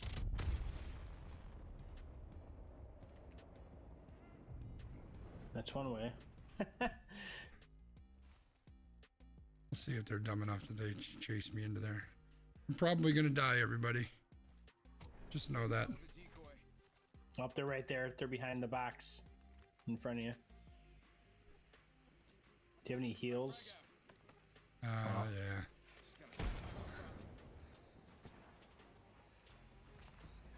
You ready for this, Joe? Here we go. Yep. It's a little premature. It was. I'm not used to playing with this guy, man. Give me a break. I'll give it to you. Woo! Bamboozles for the foozles. I don't know where I'm going. The There's no ring's cover. closing, so they're all pushing you. That's fine.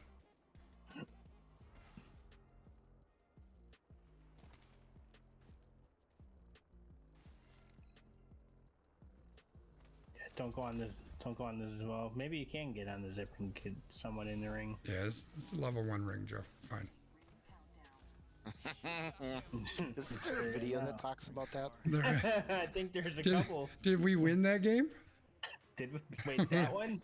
Maybe. Yeah, but who We doesn't did. like to see us win? Pop that shield, Sconzi. Pop that shield. Why you go? Oh! Or health. That's cool too.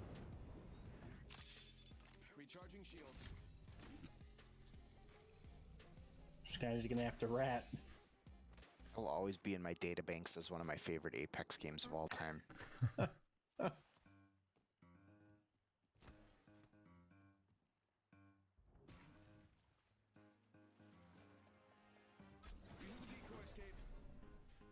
Oh my god, look at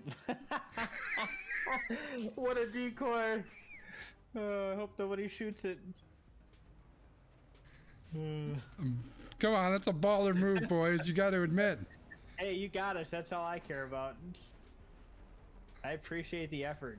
I don't know how I I'm was able just to curious get how you. many They're more so times. bad. Oh, there's people right here. It's the same Oh team. no! Oh god. It's literally the same team. That guy got me twice. Oh, that bastard. Oh well. Well. Opening fire. Reloading. Oh well. That's bogus. Dim bastards. Yeah.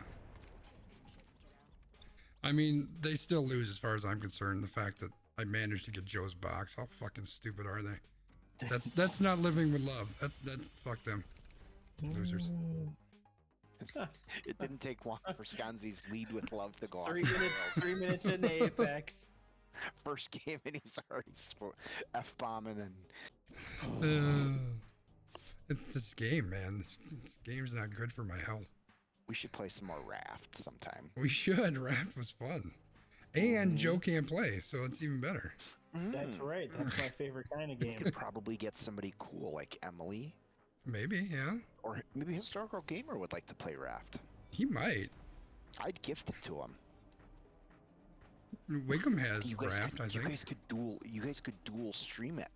There you go. I don't know. His chat might revolt if he streamed Raft. Yeah, he has a kind of a niche, Yeah, yeah. a niche. All right, we're gonna try this lead with love thing again.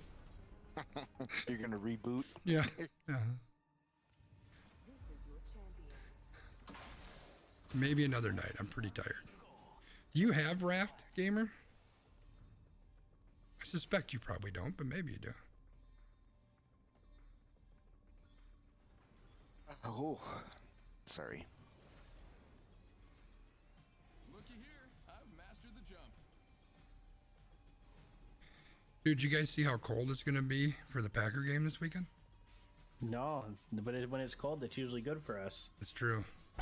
What's a little frostbite on my pepperonis? That's right. Hey, Sconzi, you familiar with Danny Trejo? Yes. Okay, so Jump us, Sconzi. you're gonna want to start watching the Book of Boba Fett at some point Okay. Yeah, I will. At because some point, yeah. he has a key role, Okay. and he was very excited to post about it on Instagram. Okay. Don't own it, but I've seen it play. Well, if you ever want to get in on one, gamer, let me know. It's a fun little game. It's very chill, which I like. I had a couple videos on that one too. I should post those to my YouTube shorts. You should, and we should play that again. We should. It was a fun game. I really enjoyed that.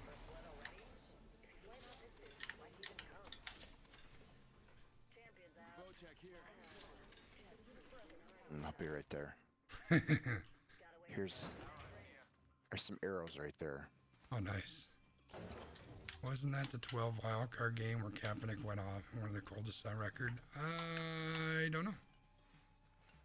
I trust your recollection better than mine. I don't remember yesterday. somebody loot that building? Yeah, Dubs is there.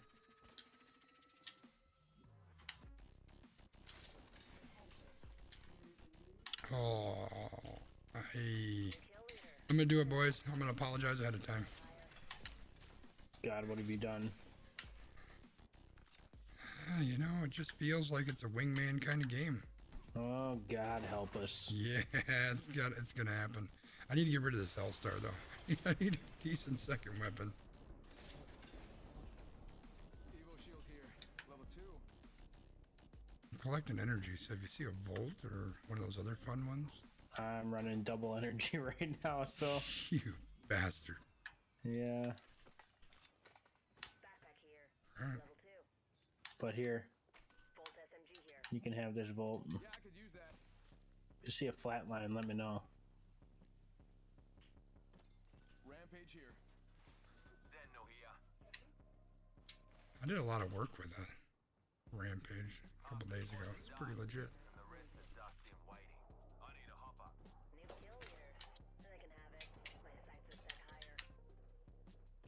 Wait, did you drop your own frickin' Volt?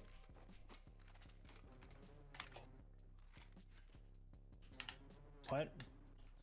Did you drop your own Volt? Yeah. Oh, so nice of you. Did you take I the know. longbow? No, I did not take the longbow. There were no longbows taken. Yo, we should run a longbow game where all of us get a longbow. We shouldn't. And say we did. I think we should. I think it'll be fun. Not quite as fun as the wingman, baby. That's right, wingman him to death.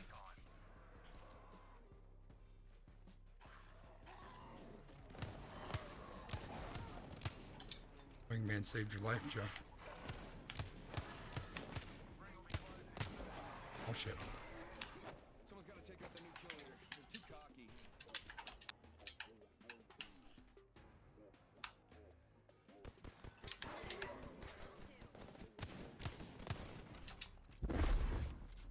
If anybody sees a better heavy mag.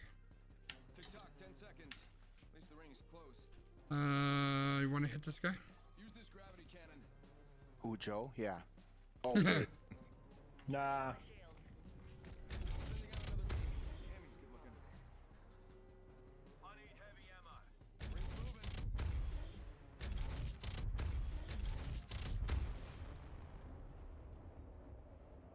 Oh, did you see my thing? Decoy went flying. That was Yeah. freaking awesome. Oh, I'll try that again to see if I can get it to do that again. That was so cool.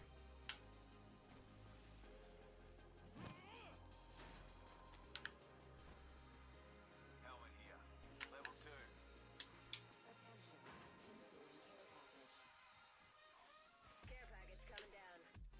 Anybody running It's a the fresh longbow? one right there, Scansy. Mag here. Oh, thank you.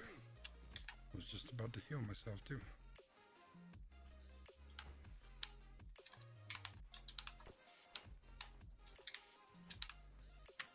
I invited some friends over.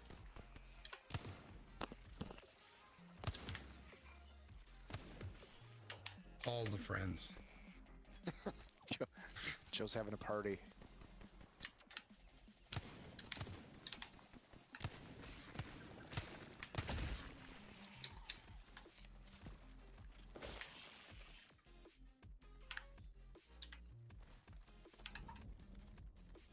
I didn't get all of them. There's still. Oh, Longbow DMR here. Don't want to forget that. Level 2.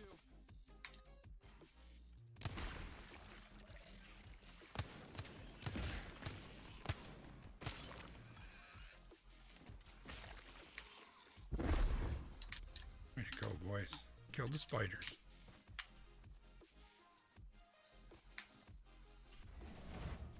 Sending out my decoy. I've decided that the Prowler literally serves no purpose other than the hip fire. Like, you cannot try to do anything else other than hip fire this thing. Hip fire, it's magic. Bamboozle. That was better in my mind. R301 here. Optics here. Looking for that turbocharger. If I find it, I will put it on my vault. Bastard. Can I use this 3x on the frickin' wingman? That's what I need.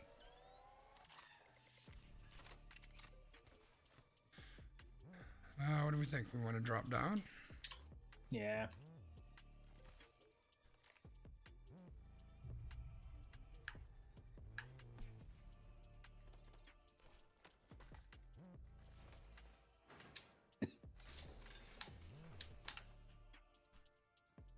Barrel stabilizer here.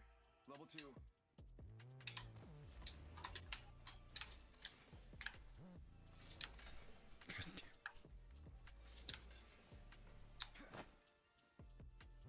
What the frick did I do now, Scazzy? You and your floating shit. I spent like 10 minutes trying to jump up on this stupid thing. I can't help that I can fly like an eagle. Evo shield here. Backpack here. Charge rifle here.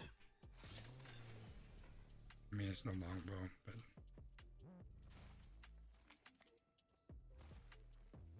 ooh, purple shield in the center, Joe, right where you're heading. Ooh. How about this way? Thank you, sir. Yep. Optics here. Mid-range. That was just for fun. Anybody? I picked up a 3x heavy mag, but I'd trade it for a 2 if someone's got one. That I do not have.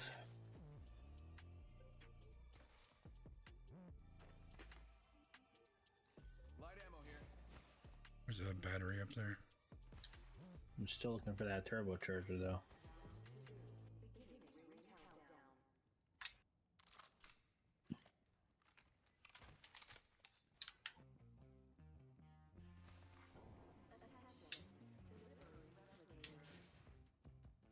Optics here.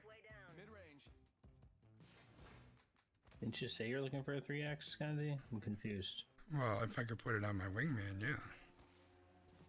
Oh, well. Gotta retrofit that thing onto there. This is a game I need to watch for a good pickup, or to watch you guys pick things up. Welcome in, Rich.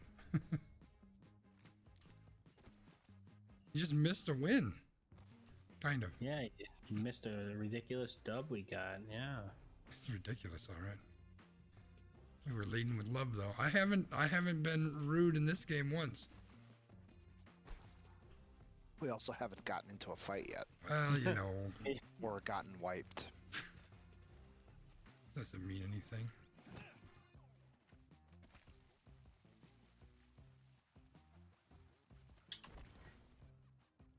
Fucking Joe. These things are open over here. That area is protected by me. You're welcome. What gun you running, Joe? For your energy? Devotion. Hmm. You really need that turbocharger. Nice. Nice.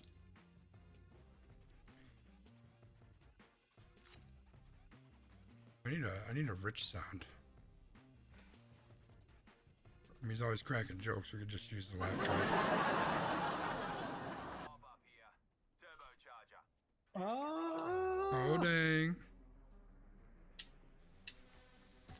Send in a decoy. No, I'm not the decoy.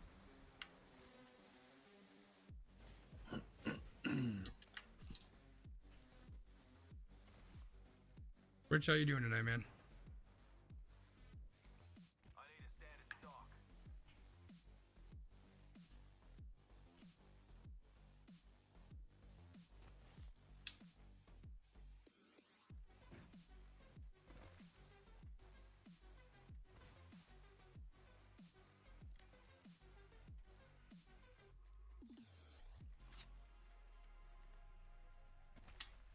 Living the dream as always. Hoping to watch a win. I'm hoping you watch a win too. Yeah, preferably a win from us. Well, yeah, for sure. I might need to change up my my wingman if we're going for that.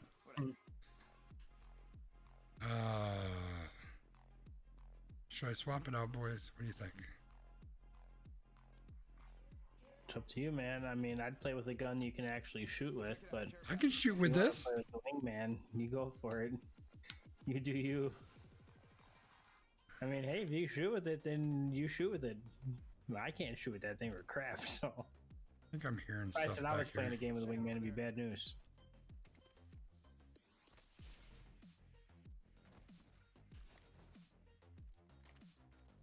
Probably shouldn't have it as my primary though. Yeah, I would not do that. But hey, I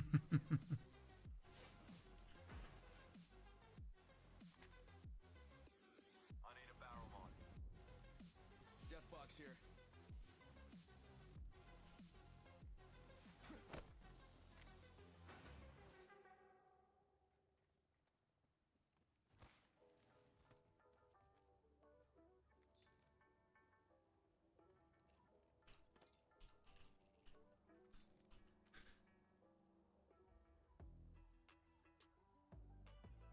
Heavy ammo here.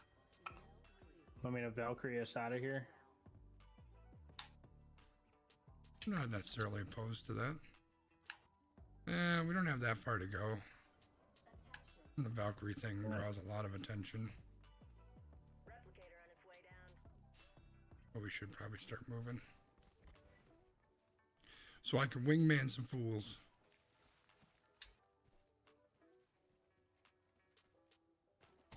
Sending out my decoy.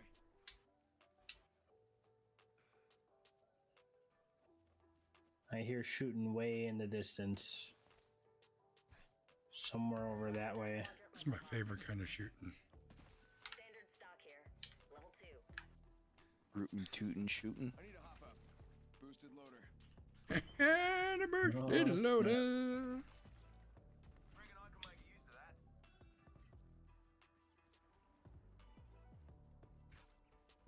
Going in the Spider Valley here. All right, I'll shoot him for you. Do not shoot those little bastards. I wonder if you can punch these things. Oh god, don't even, Scunzy. We can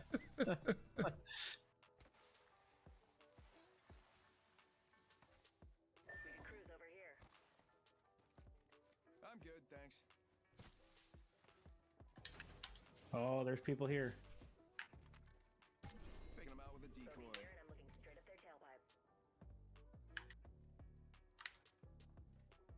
Next building over. I thought I saw somebody out the window here. They're right outside.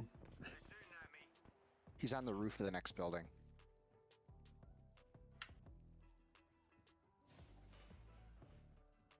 Recharging me shields. God, there's so many doors on this thing. I know.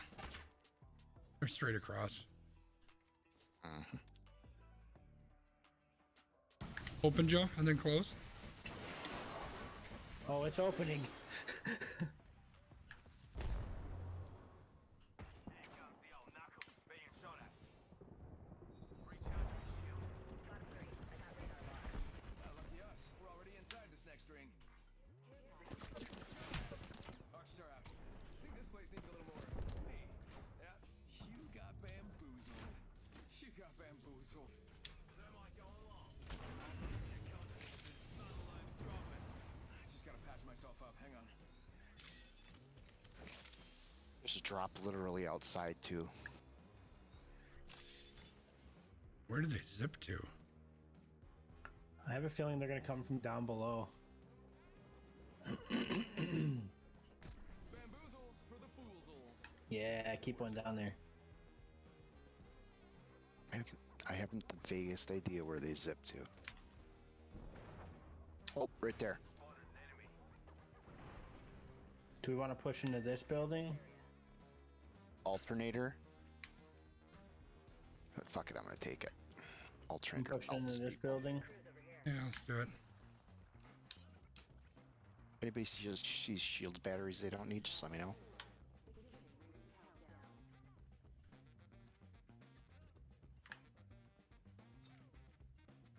How many do you have? 0. Shield battery here. Oh, shield cells, the small ones. Sorry. Oh, Perfect. Thank you. I have none of those. Spotted an enemy. Letting Oh, hey. She just shot me with a Sheila. Juicing me shields.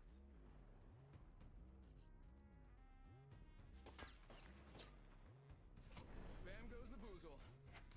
Grenade. Ring's close and we've still got a minute. Bloody Joker over Oh, they're close. Skanzi, it's you and me against the world, man. It's not, because I'm right here. Well, I was. 45 to go. Taking fire. No, I'm down. Wow. It's like they didn't miss a single shot. Shoot! I didn't even get to shoot my wingman. Yeah, that was pretty intense.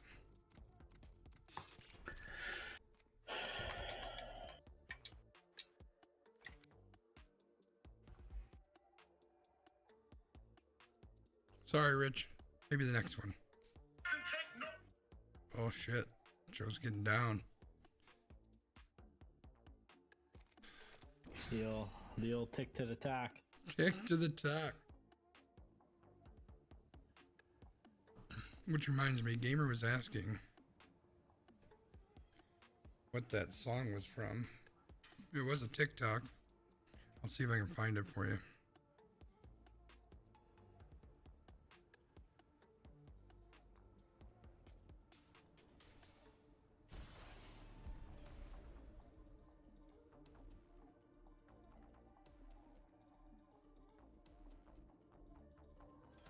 Fly.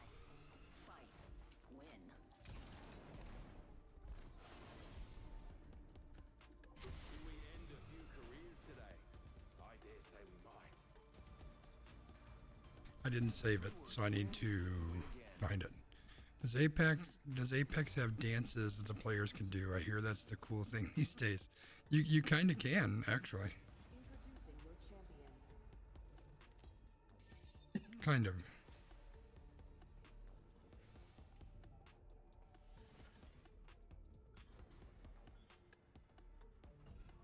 Where's this guy's TikTok at?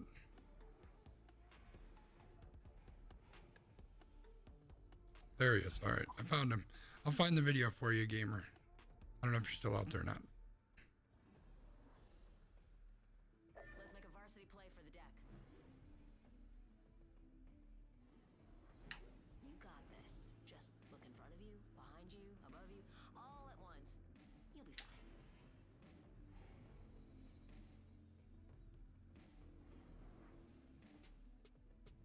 I love this part! Yeah!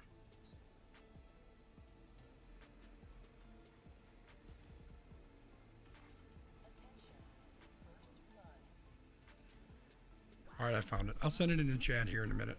Hopefully Gamer's here, otherwise I'll send it to him individually.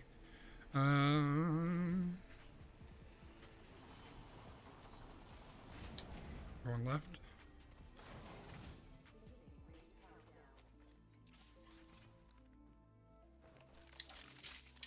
Well, the good news is I have one of every type of ammo and the most MP. Hey, dude, amen to that. I don't even have a freaking weapon yet.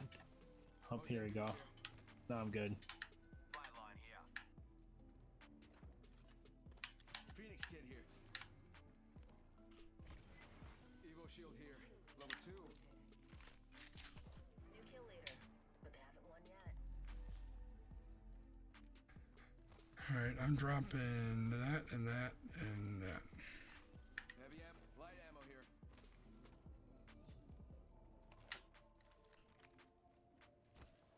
Speaking of dropping, I'm ready to go drop some fools. I don't know that I'm ready to drop people, but let's do it. What the hell?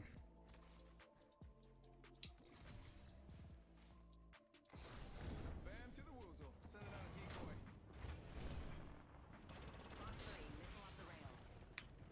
Deploying knuckle. Oh, I knocked somebody. All right. Down. Frag out.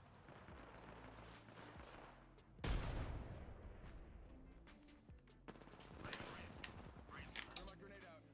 Reloading. Ah, Half that guy.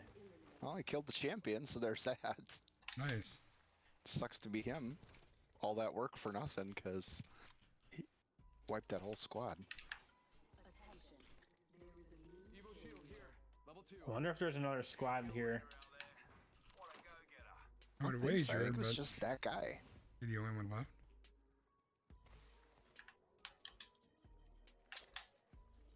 Drop it like it's hot. Ring spawn closing in 60. Nap time's over. There you go, Rich.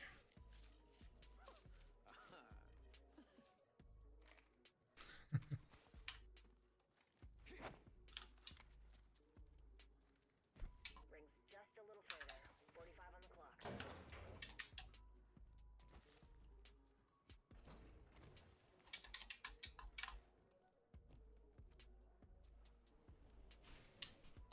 And bam goes the boozle. Ha. Oh boy. Pay attention, gang. Not far from the ring. We got 30 seconds left.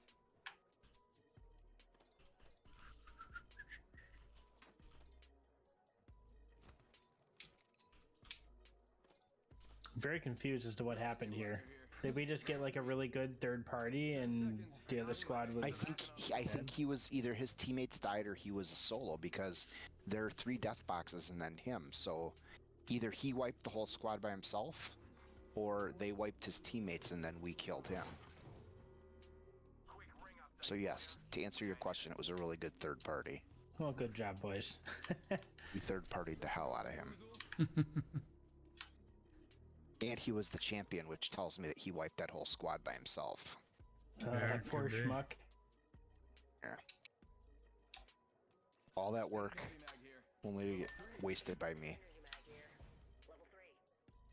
Reckon I could make use of that. Well, I was glad I was able to give you guys some moral support. Oh well, I didn't do much. I didn't either. I only did 100 damage. I did Yeah, 0. I did like a little over 100 too. Optics here. Mid-range. Optics here. Mid-range. Longbow here. Let's go this quadrant out here. Dibs east.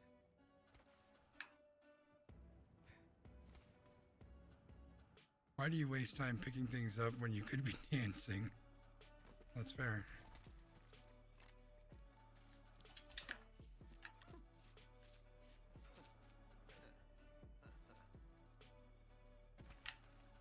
Wait, if I throw a decoy out and then I do my emote dance? Yeah. I think this place needs a little more me. I need to check this out. Does your decoy do the emote? He does. So you know what that means I need to do next, right? Decoy escape deployed. Up there are people way over there. Look at that. That's glorious.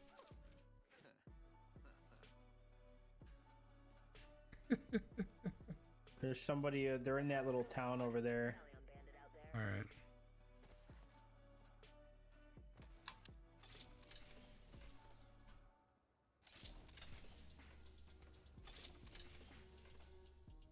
Want to get in on that action. Send in a decoy. Wait,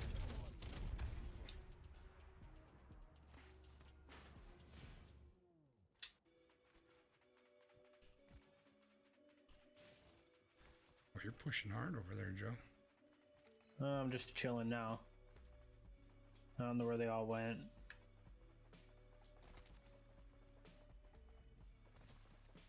Were they over there? Yeah, they were in the town fighting. I haven't seen one in a minute, but they gotta be down there. Close.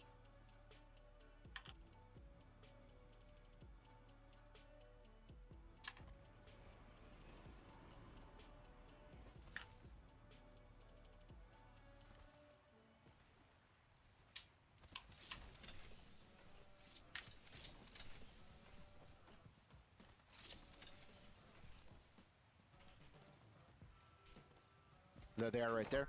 He's on top of the roof.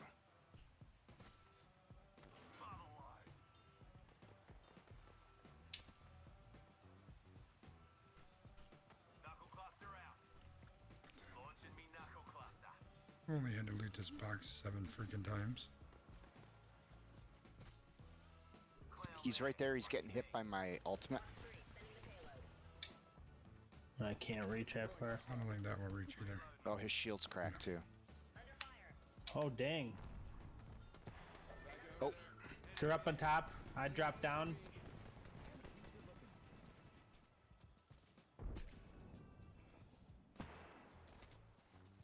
so are we going into the town then? I am, yeah. I'm getting Yeah. in this building. Oh, shit. Where the fuck? They're right here. There's another one there. Oh, fuck. Oh, that sucked. Just got absolutely melted. These guys using like Seriously. The last 2 games, I feel like I got shot with every single bullet that came out of their gun. Prowler. Headshot. This guy's a Masters player. I think that's Masters. but we should be in a match with them. Apparently Apex thinks so, because we're so great. See that? I We are wasn't pretty angry. Amazing. We are pretty good. Sconzi, you're doing great, man. Thanks, bro. Guys, did you see the trailer for Moon Knight? I have not rewatched it, no.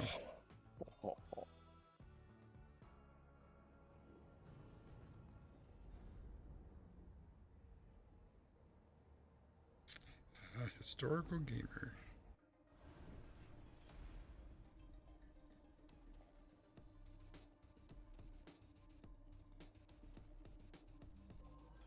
Walter Hughes Fitzroy, at your bloody service. Not gonna lie, I'm pretty good at this. Okay, I do lie, but not this time. AKA Coyote, Valk, and the Ghost of Viper. Yeah, Joe, you know, I've looked at those multiple times regarding your text message. Oh, yeah. I haven't taken the plunge yet, but I've thought about it. I think you I can mean, get they one look for really like, cool. get one for like 10 or 20 bucks or something. Oh, we gotta turn you down. I mean, it just says, like, I'm a boss. Yeah, yeah. I don't know. Plus if I can make it animated, it can be like my little smoking guy. That would be great. I should do Make that. him smoke. Yeah.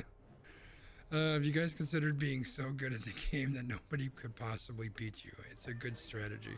Let's land over there. You know what, Rich? I think I need a swear sound. I love this part!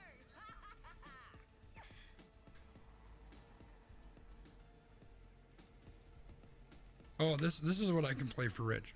That was one of the stupidest things that I've ever seen anybody post on the internet before.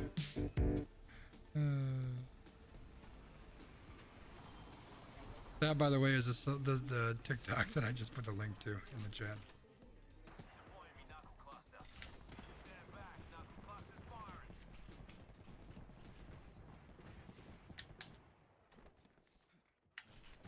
Send in a decoy. Okay, wait, how do I know that I'm not the decoy? Good news, bad news. I have a grenade is the good news. Bad news, I have no weapon. Oh, there's a Imagine crashing and burning on takeoff. You good? You got a weapon now? yes. Oh, oh shit. Taking fire.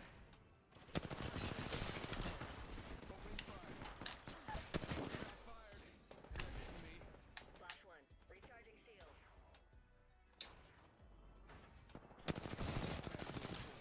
Anybody have shotgun ammo? Oh shit. Crashing and burning over here. Reloading. I'm down. Get wrecked, son.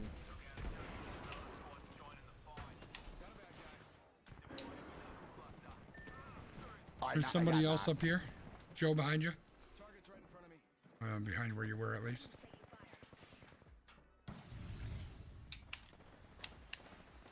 Oh, there's 2 teams. Wow. Yeah, there were. Oh, I think I got me. No, I didn't get my kill. Bummer. Got that one on ramps, Rich.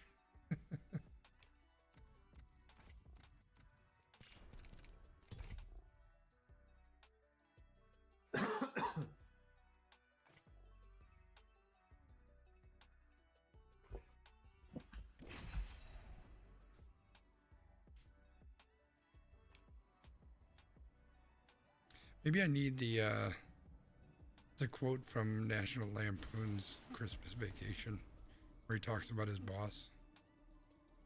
I just have to bleep out the boss part. We can play that when we get destroyed on one of these games.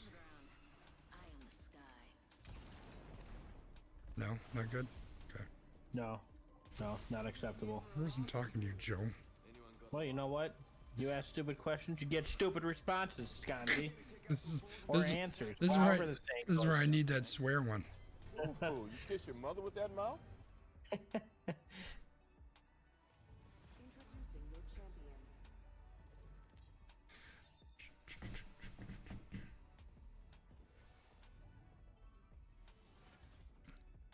I mean, eventually they got to put us in a different group, right?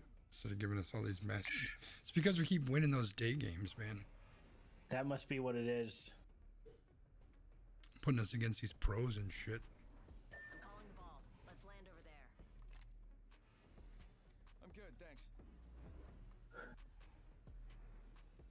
3 down and locked. Let's land over there. Not for me. God dang it, Sconzy.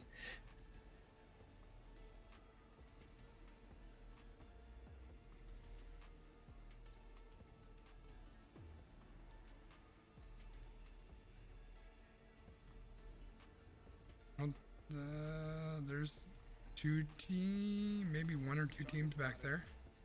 I didn't see any landing right on us, though. Which means there's probably 7. Never fear, I have a devotion. I got a Mozambique, baby. P2020, I win. P20 is lethal. I love that gun. I mean, I got a flatline too, but still. On the Volt. Okay. Just upgraded to an RE45.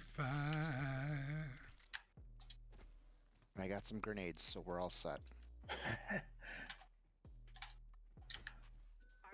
here. Potion here.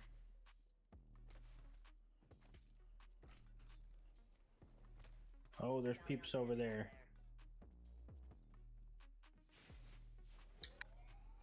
Over. Oh, okay. I see. Shotgun bolt here. Level 2. I think this place needs a little more medkit here. Scan this area. Oh, there's people up on that roof over there. Up there. See him.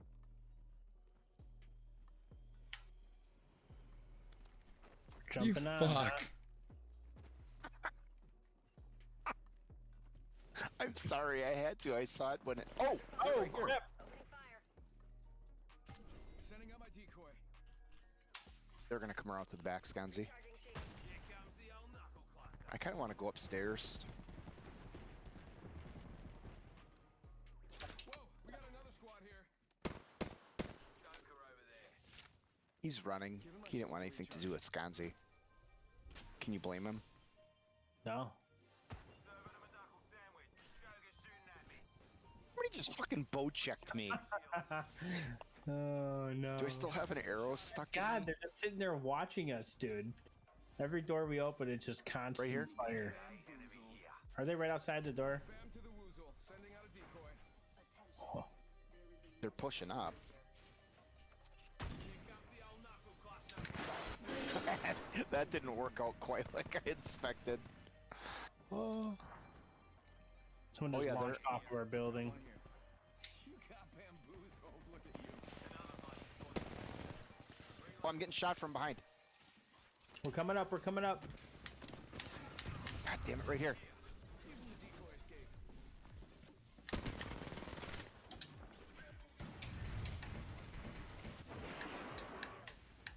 You got bamboozled.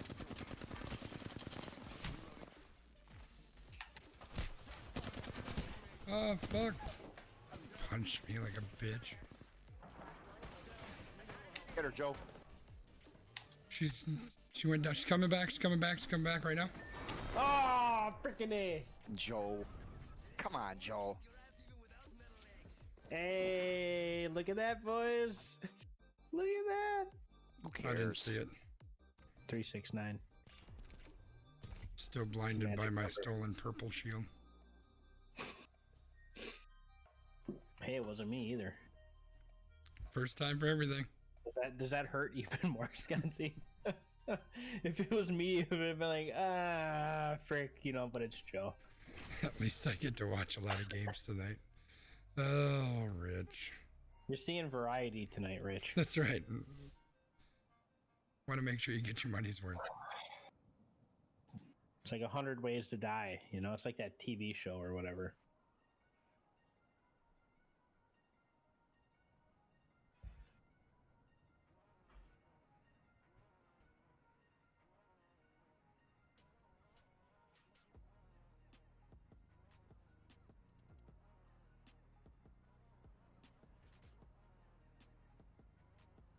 Everybody's stuck at 58. Yep.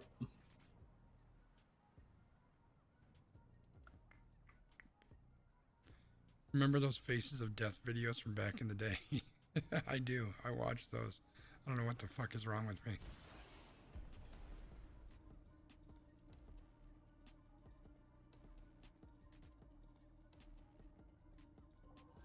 Wait until you see the world from my point of view.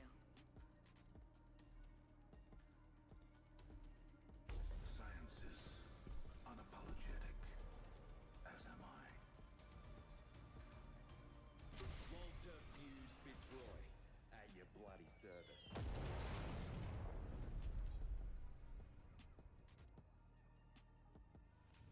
No one gives a crap who's better. All they care about is Delicious dessert. I'm the jump master. Let the research begin.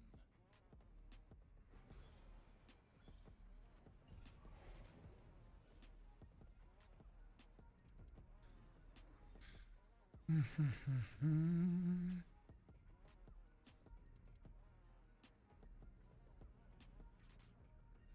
you want to drop with every single team in the entire jump ship? I don't care. At this point. Maybe it'd be good for us. Maybe next time. Sometimes it is, I feel most alive when rapidly approaching my death. Where are we going? Here? Here? There? There? There? Up there? Probably where I marked. Over there? Would be my guess.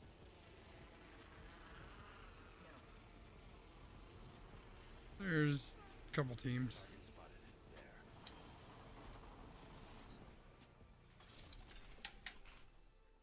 Gas trap deployed. Firing up now. First blood. Game. I got 2 grenades, boys. It's over. light ammo here. Round one. Beginning countdown.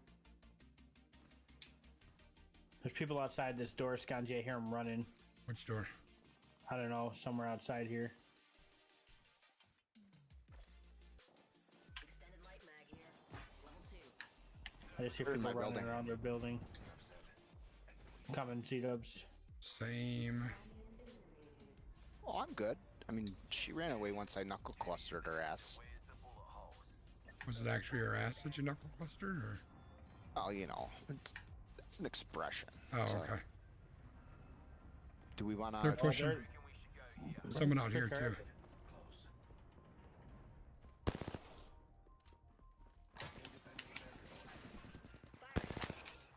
Kill him.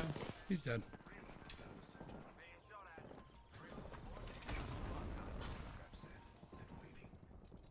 Knuckle cluster out. Delivering frag.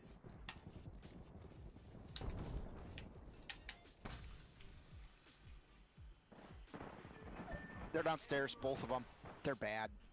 They just double team me. Alright, I'm going down the go around. Right there, yep. God dang! For Come on, one. Joel. Nice work, Skanzi. There's one more. Yep, she's thirsting me. What happened? What's that? What? Fucking Skanzi, that's clutch, bro. Teabagging. Just remember, Skanzi, lead with love. Not sure that I gave all my love in that teabag, baby. Remember, there are still at least one other team around here. Charging on my shields. Is there any big healths in there? Right here, Joe. Need heavy. Sure. Hold up. Same. Shit, I only got one fucking gun. What the fuck? Light ammo here. Healing. I'll walk it off. Did you loot this guy upstairs, Joe? I don't think he had anything. I grabbed a shield from him, and that was it before. Yep. All right, we gotta get out of this building. How about over here? Surge right here. 30 seconds. We're close. You are the new kill leader. I know. Miracles do happen sometimes, Rich. Kind of just putting in that work, Optics here. Close range. cleaning up our messes. 10 seconds and the ring's just ahead. Juicing me shields. Placing gas. I could use heavy ammo if anybody sees some they don't need. Okay.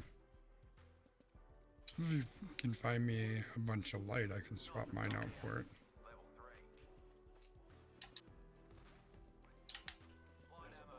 It's not There's a some bunch. down on the main floor. Oh, I heard a jump pad behind me. Yep.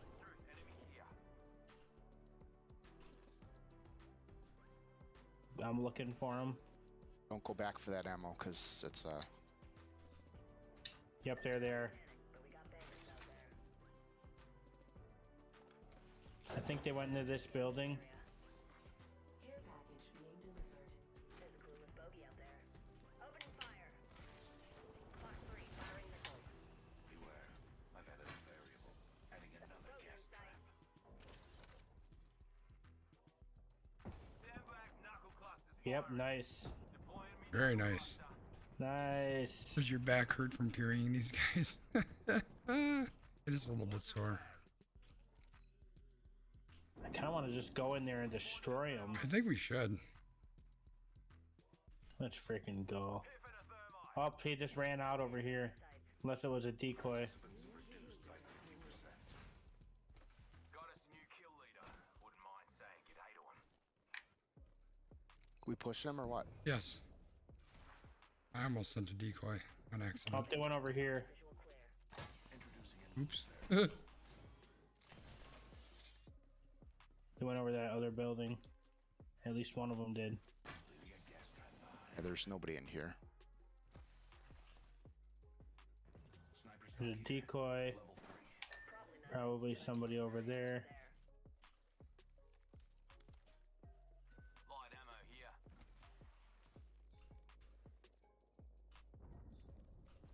Well, the way we were is in the circle. This is outside. Yeah, I Yeah, think we let's- just keep moving this way. It's kind of what I'm thinking, yeah.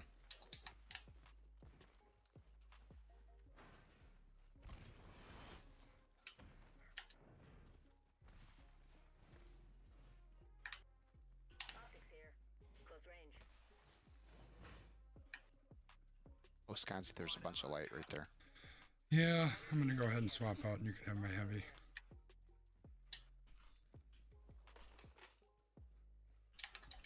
There's actually a 301 in this other building, so I'm gonna come grab that. Energy ammo here. Stabilizer here. Level 2.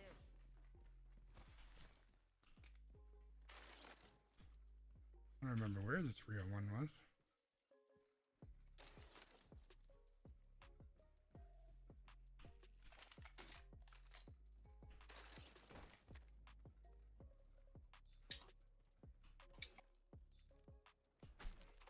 Anybody need a barrel mod?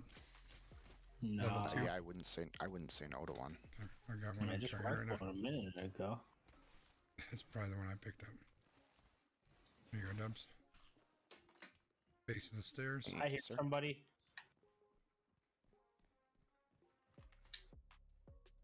I think they're in here. Quadrant out here. Firing. I think they're probably where the firing is. Ooh, they're torched. The octane. Serving them a knuckle sandwich.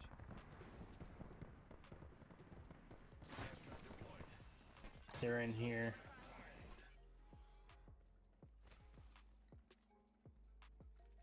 Knuckle cluster out. Trap set. And waiting. That was a zip line, wasn't it? Round 2. Beginning ring countdown. Eat a thermite grenade. Yeah, they're definitely in that building. Here comes the replicator. I need light ammo like a mother. Shotgun ammo here, fellas. Light ammo here. That's what I meant to mark. The roof. 3rd floor. Got it. Oh, hey. Launching me knuckle cluster. They're in this building. Yep, they're all on the top floor, boys.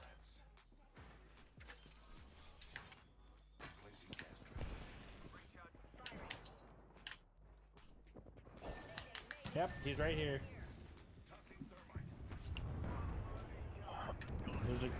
They're all on the 1st floor thirsting me. Bogey right here. Bandit here.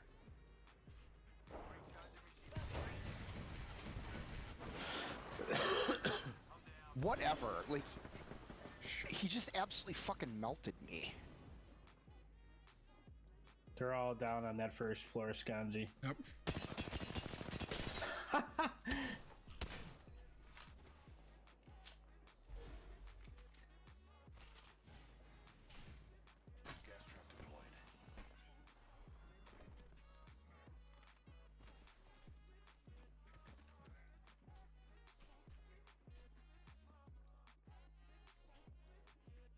This is absolutely fucking brilliant.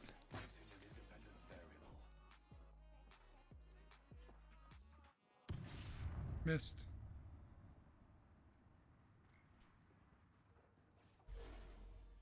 You're gonna get third-partied. Now it sounds like they're getting third-partied. Yeah. Oh shit.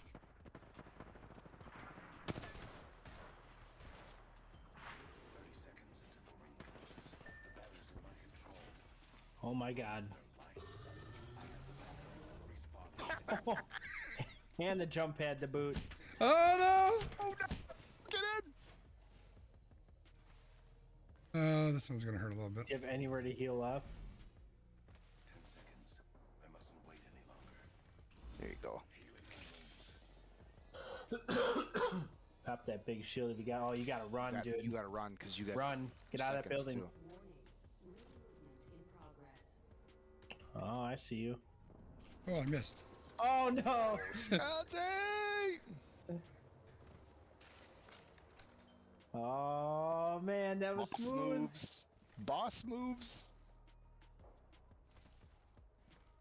You really gotta pop a freaking shield.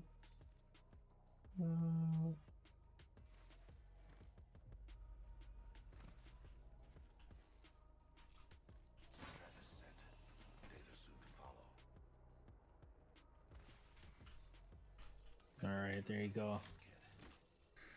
The Beanie. Skanji, that was boss status. Thanks, man. The running man. That's pretty legit.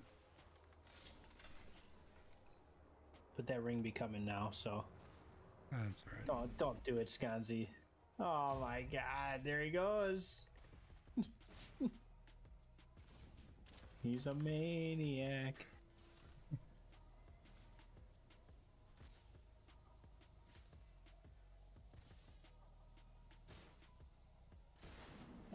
Gonna land right on someone's head. Probably. Oh, look at that. Say a prayer to the Apex gods.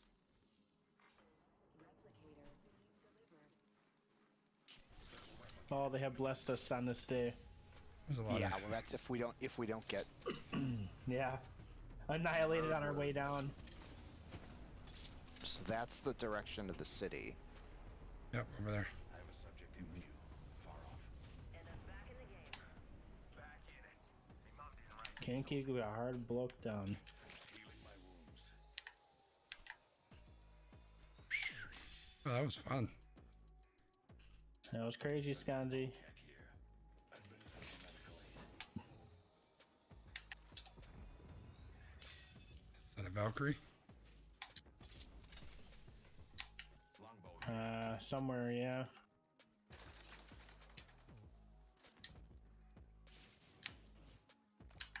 Just want to point out that this is We're still in the ring right here.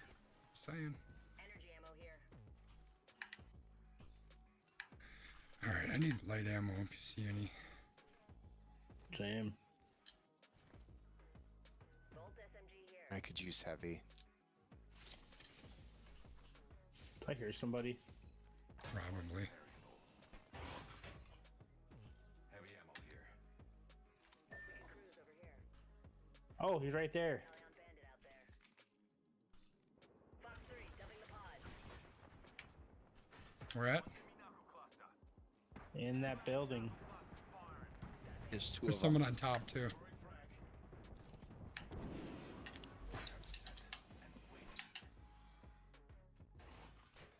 Pushing. Spotted one. Under fire. 10 seconds. Charging on my shield. He's over here pushing. Spotted here. Blocking that door. Kind of.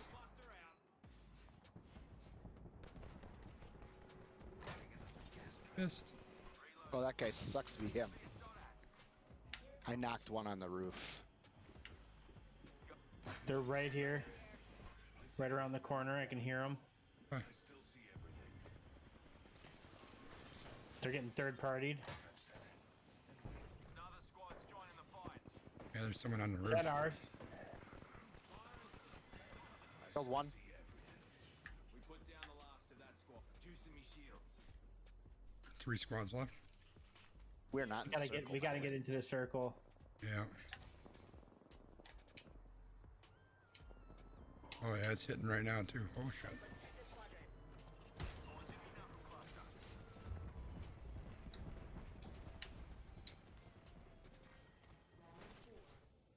I don't know whose trap this is. Oh, okay, it's friendly. Move to the next building. Oh, you know yeah. what? You know what? In about 5 seconds, I'm gonna have my Valkyrie thing. Nice, I like it. We're gonna have to hit it. I would Alright, say come go over out, here. take a left. Yeah. Oh, there's We're here. Yep. somebody. Let's go. Where's Dubs? Dubs are ready to jump. Oh, he knocked someone. There's only one squad left. Do we want to stay or do we want to go? That's them. They're Yeah, in let's that stay. building. Let's do it.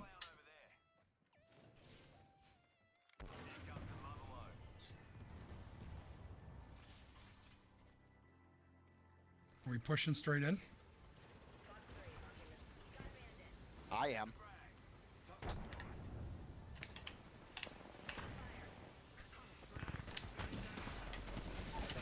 Ah, he's in here.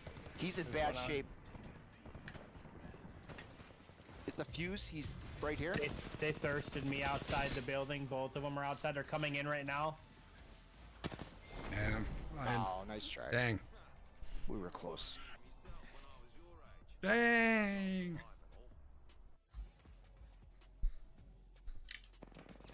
Well, considering where we were at, it probably was still a good Yeah. finish. Yeah, I mean, Yeah. considering we're both dead.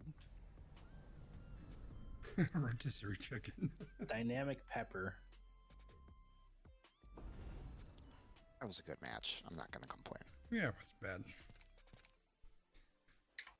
That was a real good game right there. I tend to agree. I think that was pretty good.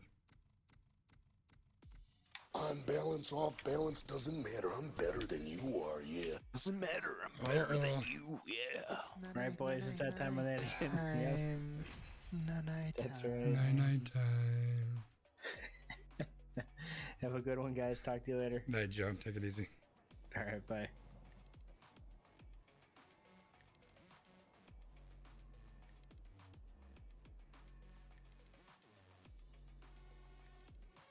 Oh, that was good. I really enjoy those hijinks when grabbing you guys and running off.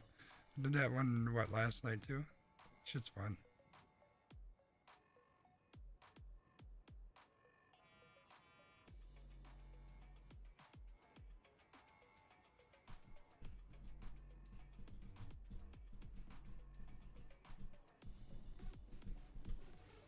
So remember, Dubs, we were talking about all the shows that I haven't watched that I need to watch?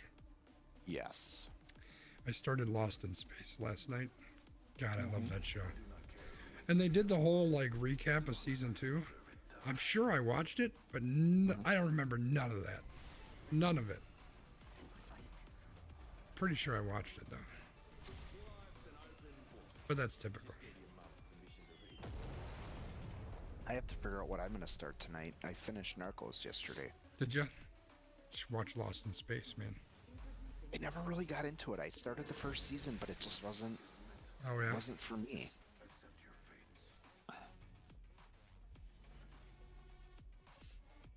I have a couple episodes of Hannibal left on Amazon Prime. I'll probably finish that, and then I'll just move on to something else. Oh, I just tapped out of my game. Sorry. Pamanchi is dropping us. Pamanchi. I think that's a Tamagotchi. Pamanchi?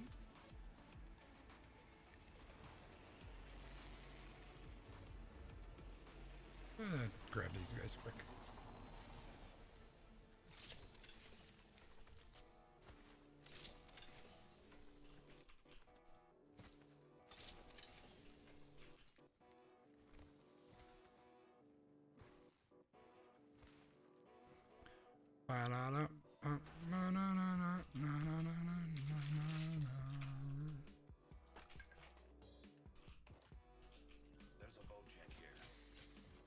Yeah, the old Bojack.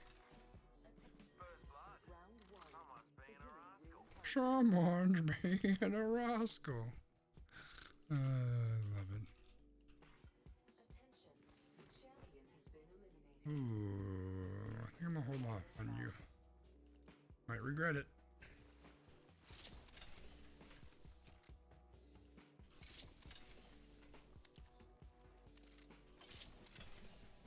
Ooh, probably regret that too. I need a pack of the back. A pack of the back. We should play a game, you, me, and Joe. No backpacks, no armor upgrades, nothing but pistols. Just so that the team that kills us gets absolutely nothing. That would be funny. They're licking their lips like, oh man, we're gonna get all this great loot, and then they get a bunch of RE45s. Oh, I know I'd have a wingman and an RE45.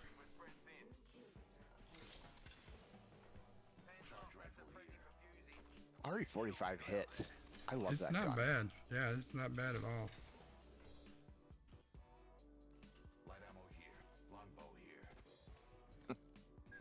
here. Oh, I love that the longbow is the new bow check. It really is. God, I wish I was recording that because it was so funny. Like, he was going off. How far away is that person? Should we even try to go save him? Man. I mean, they're on the other side there. Jesus Christ. Patching myself up. I mean, we could try to sneak out this way. Yeah, I say we give it a go. Guess the moral of the story is stick with your team. I mean, this is rule number one. Don't. Nope. He's just gonna disconnect anyway. GG, bro. Yep. The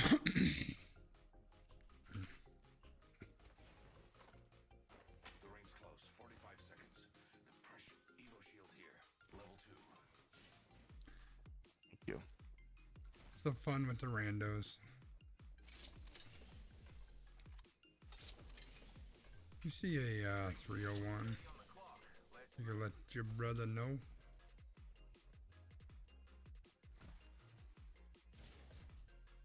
Will do.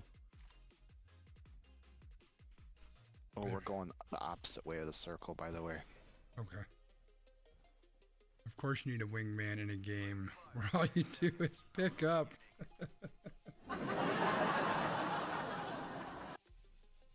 Who's that, Rich? That's Rich, ladies and gentlemen. He'll be here all Absolute night. Comedian.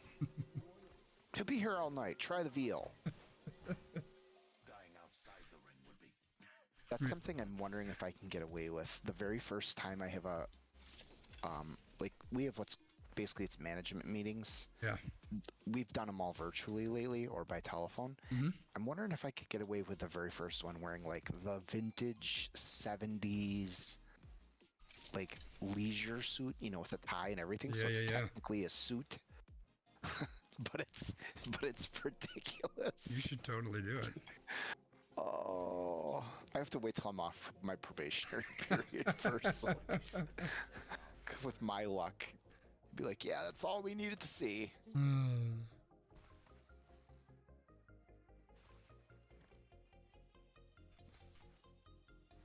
Oh, there's a 301 that my dear friend Z-Dubs didn't mark for me. Oh, I'm sorry. Jeez, I didn't. I'm just kind of on autopilot right now. Sorry. That's all right. Could use a light mag if you see one. Absolutely. Where do we want to go? Tunnel? Which tunnel? No, not tunnel. I mean, we could go this way. Harvester? Okay. But we'll go this way? Harvester. Harvester. Get in the car, we'll go to the harvester. We use that smart park. Use the smart park. We'll stop at the dunk. Dude, you know when they busted out that Super Bowl commercial, I was actually looking for a new car, like very shortly after that. I damn near bought one just so I had smart park. Smart park. It was just a little bit outside my budget. Yeah. But I love the car. I still gotta get Patty a new car. Yeah, get a smart park. No, it's gonna be another Subaru. They don't have smart park. They don't, but we love the all-wheel drive. That's fair. And we love our dealer. They've been incredibly good to us. Nice. So my dealer's pretty good to me too. Gives me an extra little pinch every now and then. There's something to be said for that. You know, that like that extra personal touch, that attention to detail. Yeah. Hey chat, you see my beautiful purple reticle? Isn't that amazing? Sconzy with the purple reticle.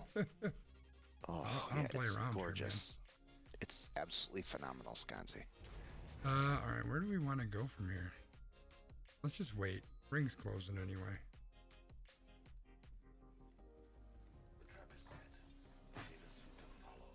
Let's give it a minute and see where it goes.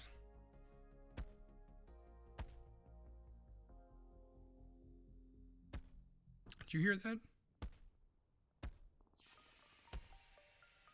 Did I hear what? Pooh, pooh.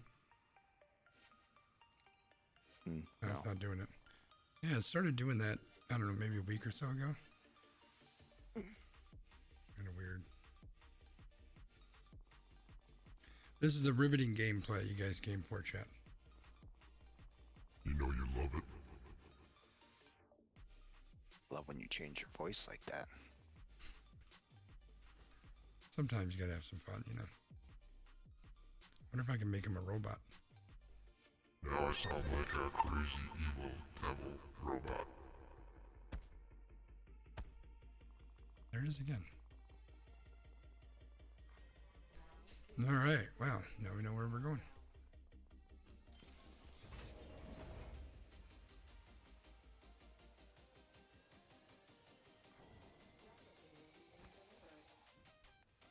Incoming replicator.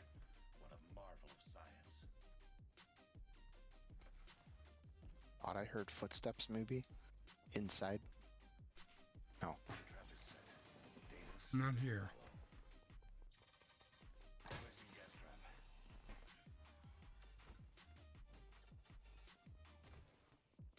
Extended energy mag located over here. Level 3. Beware.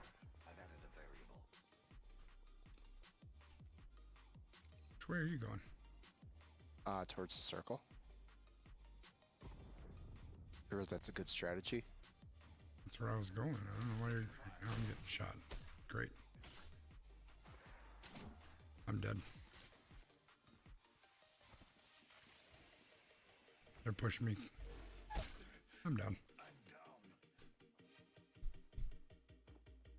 They're right on me.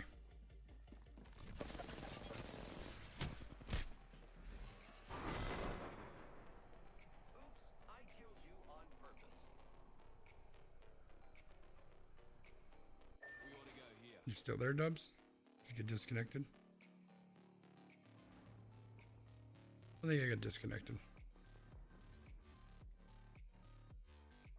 Oh yeah, he did. Well, that's fun. They're gonna get 2 easy kills.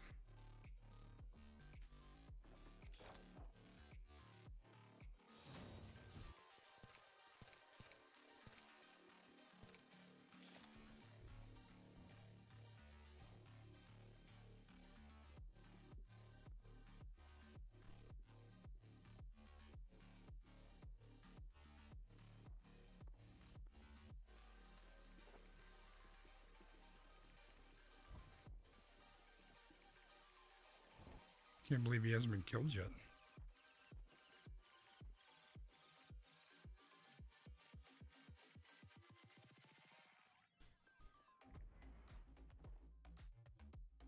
Oh, there he goes out of Discord.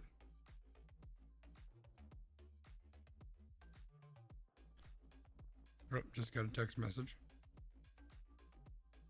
Internet crapped out.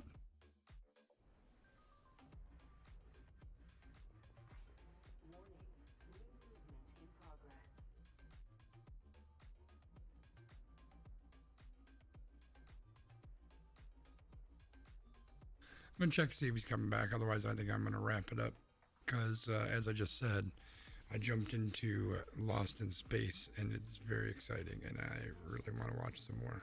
But I don't want to bail on him if he's coming back. And there he is. You're still alive in the game. I'm loading back in. Fucking Spectrum. I wish we'd Google fiber. I don't want to say it out loud, but my internet's been super solid here. I've been very happy. It's us. We have old infrastructure. Mm. It's every time I call, it's the equipment. Yeah. It's like, then replace the equipment. Right. There is somebody right on you, I think, to your left, and you are just outside the ring. Okay. I don't even know if it'll let me back in the squad or not. Nope, it just booted you. Yep.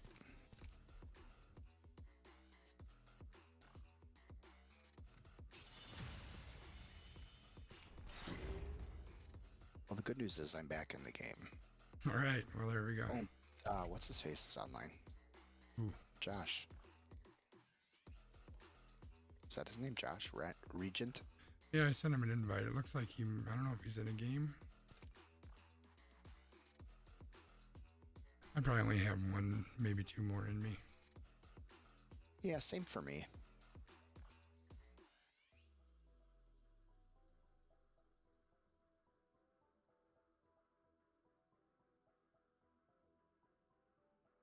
My dog is snoring. It's ridiculously loud. Hey, did I tell you I'm going to see Journey in March? You did, yeah. Yeah, I'm really excited. It's going to be the concert of a lifetime for my mom. Yeah, that's super cool. And it's funny because I think you and I have had this discussion before, but I mean, Patty and I financially are secure. Yeah.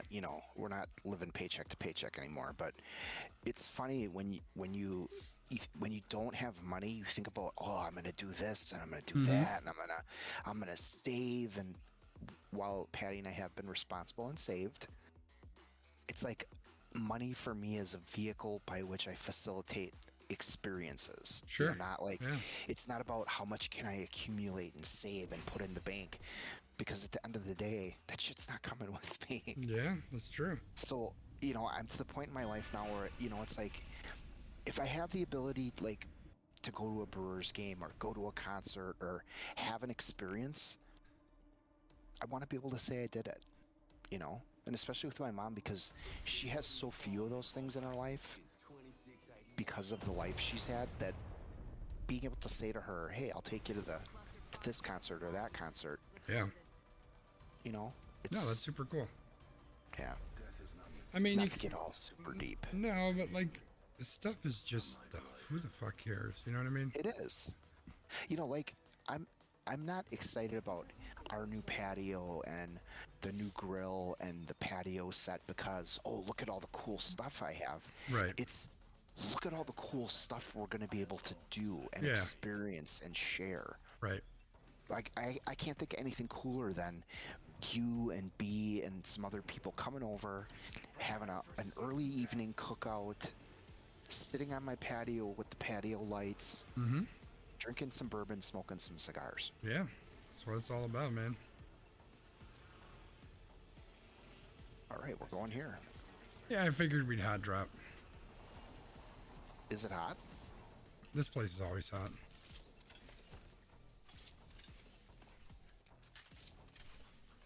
Great. You I'm little gonna have ripper. lock.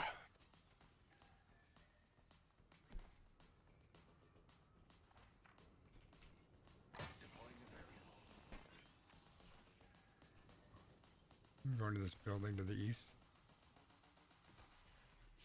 I'm going the wrong way. I'm coming back towards you. Round 1. Beginning ring countdown. If we don't get our asses in the ring, it's gonna be a bad day. Hemlock here.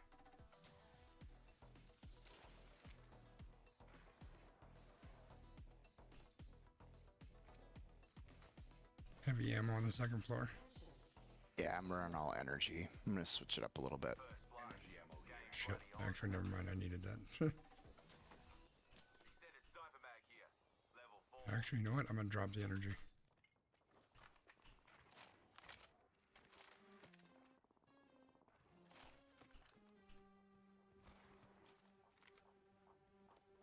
Perfect, thank you. Yes, sir.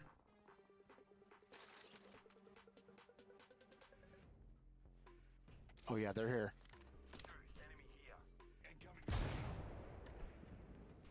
Being shot at. Knuckle cluster out. Smoke out. Knocked one. One's knocked inside. Champions out, huh? Another variable for the lab rats. Healing up. You'll be right. Throwing frag. Throwing thermite. Traps set. And waiting. There's a caustic in there. Taking damage. Reload. My vision is clear. And waiting.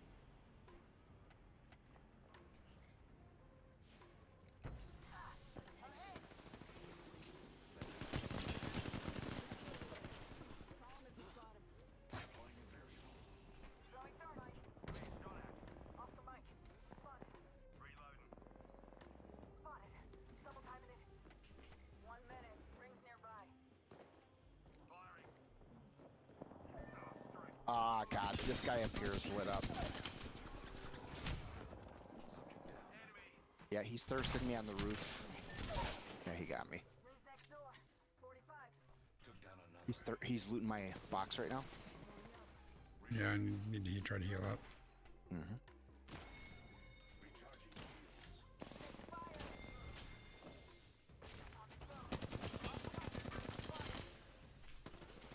I'm out of light ammo.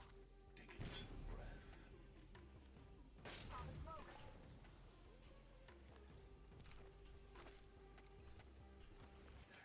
Administering medical aid. My vision is clear. Laying a gas trap behind. My vision is clear. Healing. Watch my back. Administering medical aid. Feeling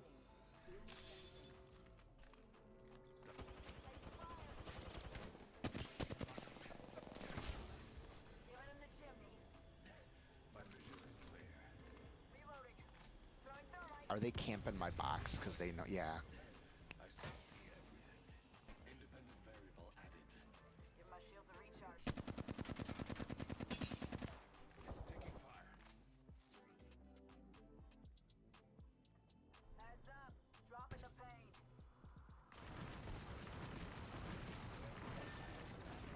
Respawning is imminent.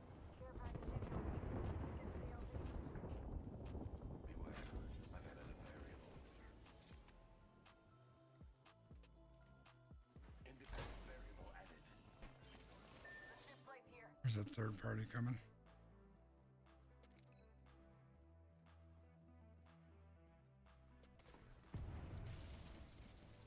Oh, they're right there. Yep.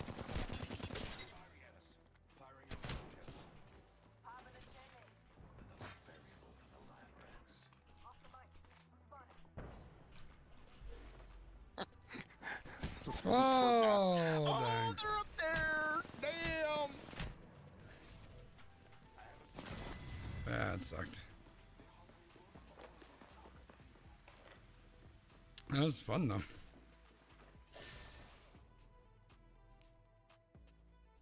It's kind of what you expect when you hot drop, you know?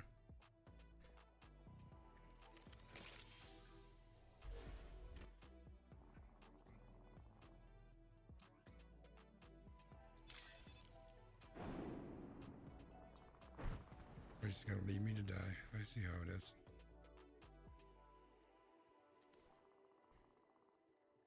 Maybe not. I think he's Maybe just so. taking the long way Scenic around. route. Running around in circles, hoping they clear each other out. Although him opening doors isn't gonna really Yeah. add to the element Oh, of he's surprise. trying to go up to the top. It's smart.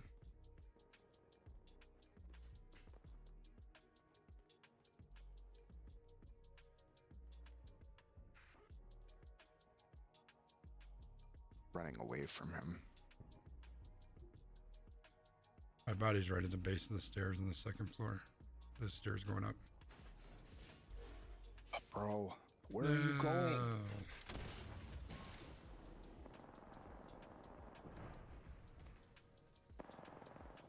There it is. GTFO. Yep. No. Nah, bro, the circle's coming. Don't go that way. What are... Bro, what are you doing? He doesn't know. He's... I know. I'm trying to go around so they do not look at me. Are you going around towards the circle? Moving away. Well, there they are. Jesus just trying Christ. to avoid I'm him. going around towards the guys that are shooting. Ozzy. No, I get what he's trying to do, because if he goes right at him, he's dead. So, I mean, it's the same thing I did in that one game, right? I grabbed you guys, I ran into the ring, because it was a level 1 ring, and allowed me to get away. So I understand what he's doing. He still looked confused much of the time, but I understand what he was trying to do.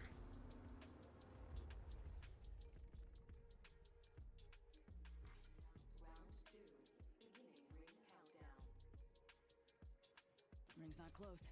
Gotta hustle. Replicator being delivered. Eyes up. Incoming replicator.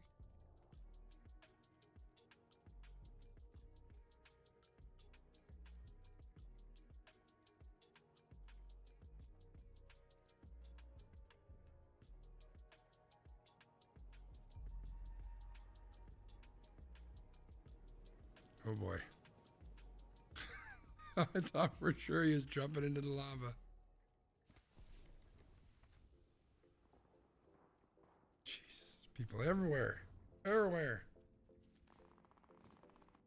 Yeah, you don't go that way, bud.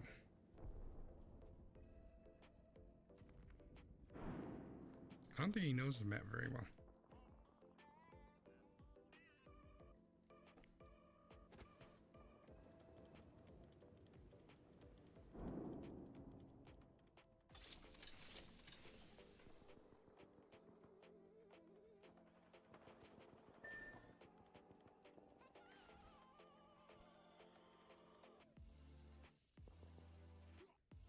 That should work well with his desire not to go straight into a group. So, good news, by the way, I tested negative for COVID. Well, that's good. Was there a because concern? I was exposed on Friday. Ah. Did I tell you the story about the woman having the baby? No. How's So it a blend to woman your... almost oh, had a there's the baby point in the straight ahead. lobby of. A woman almost had a baby in the lobby of our building. Oh, really? Yeah, and she's also COVID positive. This one or the next one? I think this is fine. Yeah, so I tested negative, which is the good news. The bad news is I'm starting to get a really sore throat. Oh, God. So I don't know if you're supposed to test after the 5th day, which is today. Yeah. But now I'm just wondering if... Yeah, it might not hurt to test again in a couple days. By now you would... I would know. I totally missed the... Missed the landing. Kill leader. Wouldn't mind saying good day to him. Okay. Got a sniper optic. That's great news.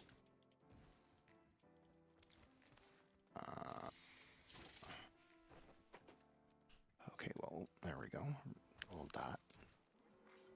Some heavy ammo and a heavy mag.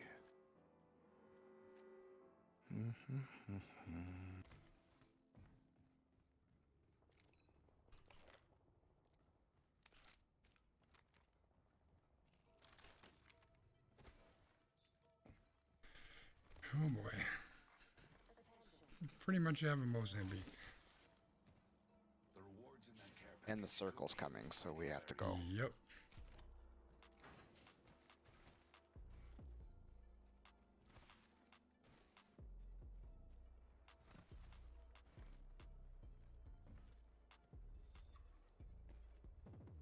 What do you say we move here? Oh, Jesus Christ.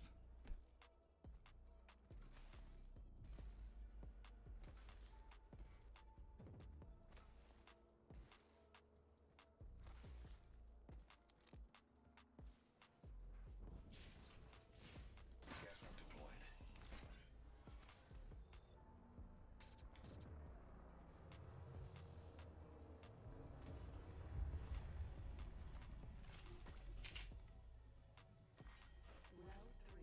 Beginning ring countdown.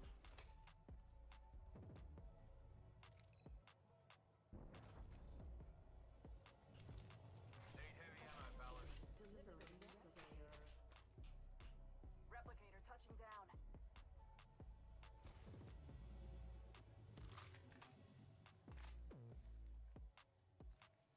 Alright, well, might as well just get out of here because this is outside the circle.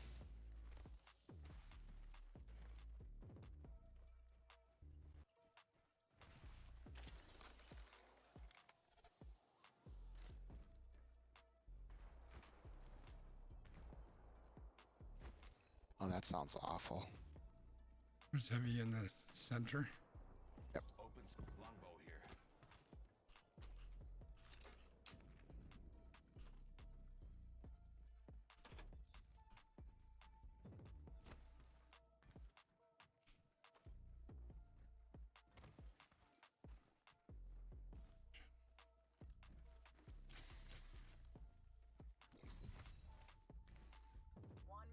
Rings nearby. How much heavy do you got? 100 rounds, so I'm pretty okay for now. I feel much better about my situation than I did just a scant few seconds ago. Yeah, I got some more heavy for you. Sure.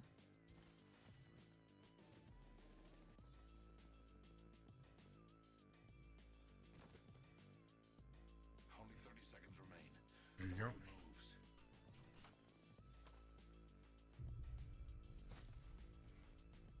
Legend.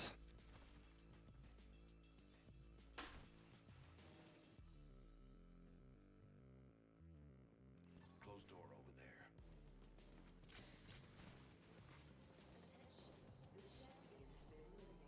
Yep, crates are closed too. The champion was weighed and found wanting.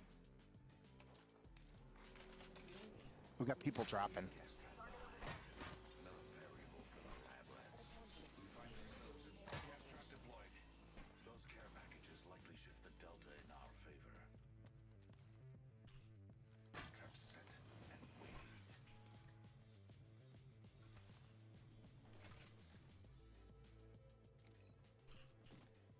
Placing gas trap.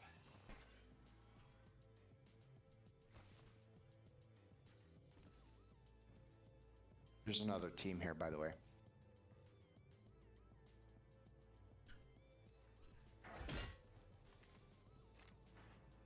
So they know they're killer.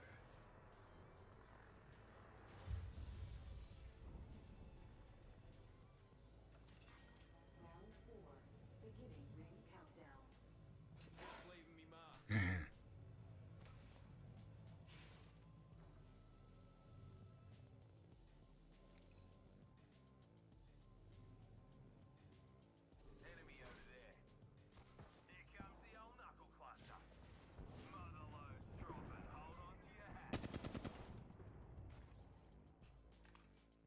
they're going towards the circle. Yep. Is shit. We could try to swing far left. No, we really can't. Ring is in close proximity. One more minute. there. Lucky me. There's still 5 squads too. Mm-hmm. If we go over to this, I was zip taking line shots from an unrelated. Oh yeah, right there. Somebody just. Oh, they're on top of the thing, so be careful. here. Got it.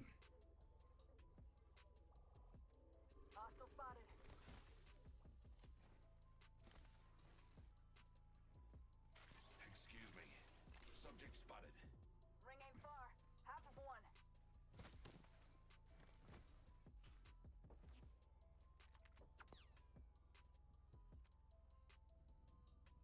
Well, there's a zip line here. We can zip line right up to him Firing on subjects.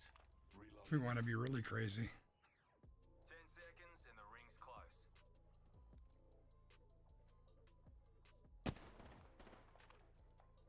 Dude, let's do it. You want to do it? It's up to you. I mean, think we'll it's- get burned. Yeah. Behind us. On, Watch out, Cope. oh yeah, okay. Oh shit! I dropped into the lava.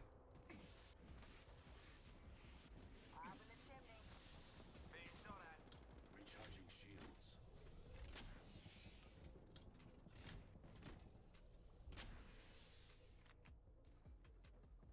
Recharging my shields.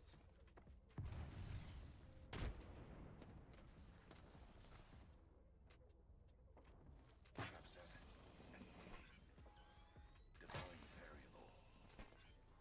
Introducing a new variable. Here comes the old. Serving him a knuckle sandwich. Give my shield a recharge. Here comes the mother load.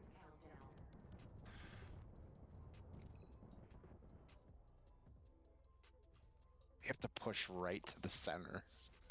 Oh, that's fucking great. Arcstar delivered.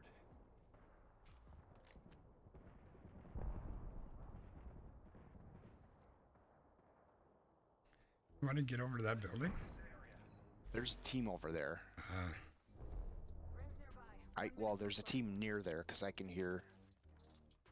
We want to push to the bottom, the middle. We ought to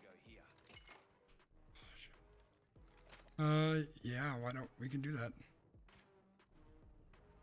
Ring's close. 40. Serving him a knuckle sandwich. Damn it. Another squad's cutting into fire. I'm down. Where the fuck are they? I didn't even. They're behind us.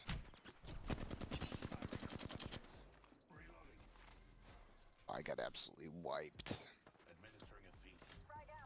No way I'm getting this off.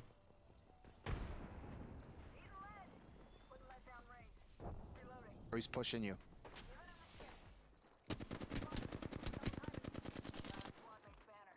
Reloading. We're close to the ring. 10 seconds.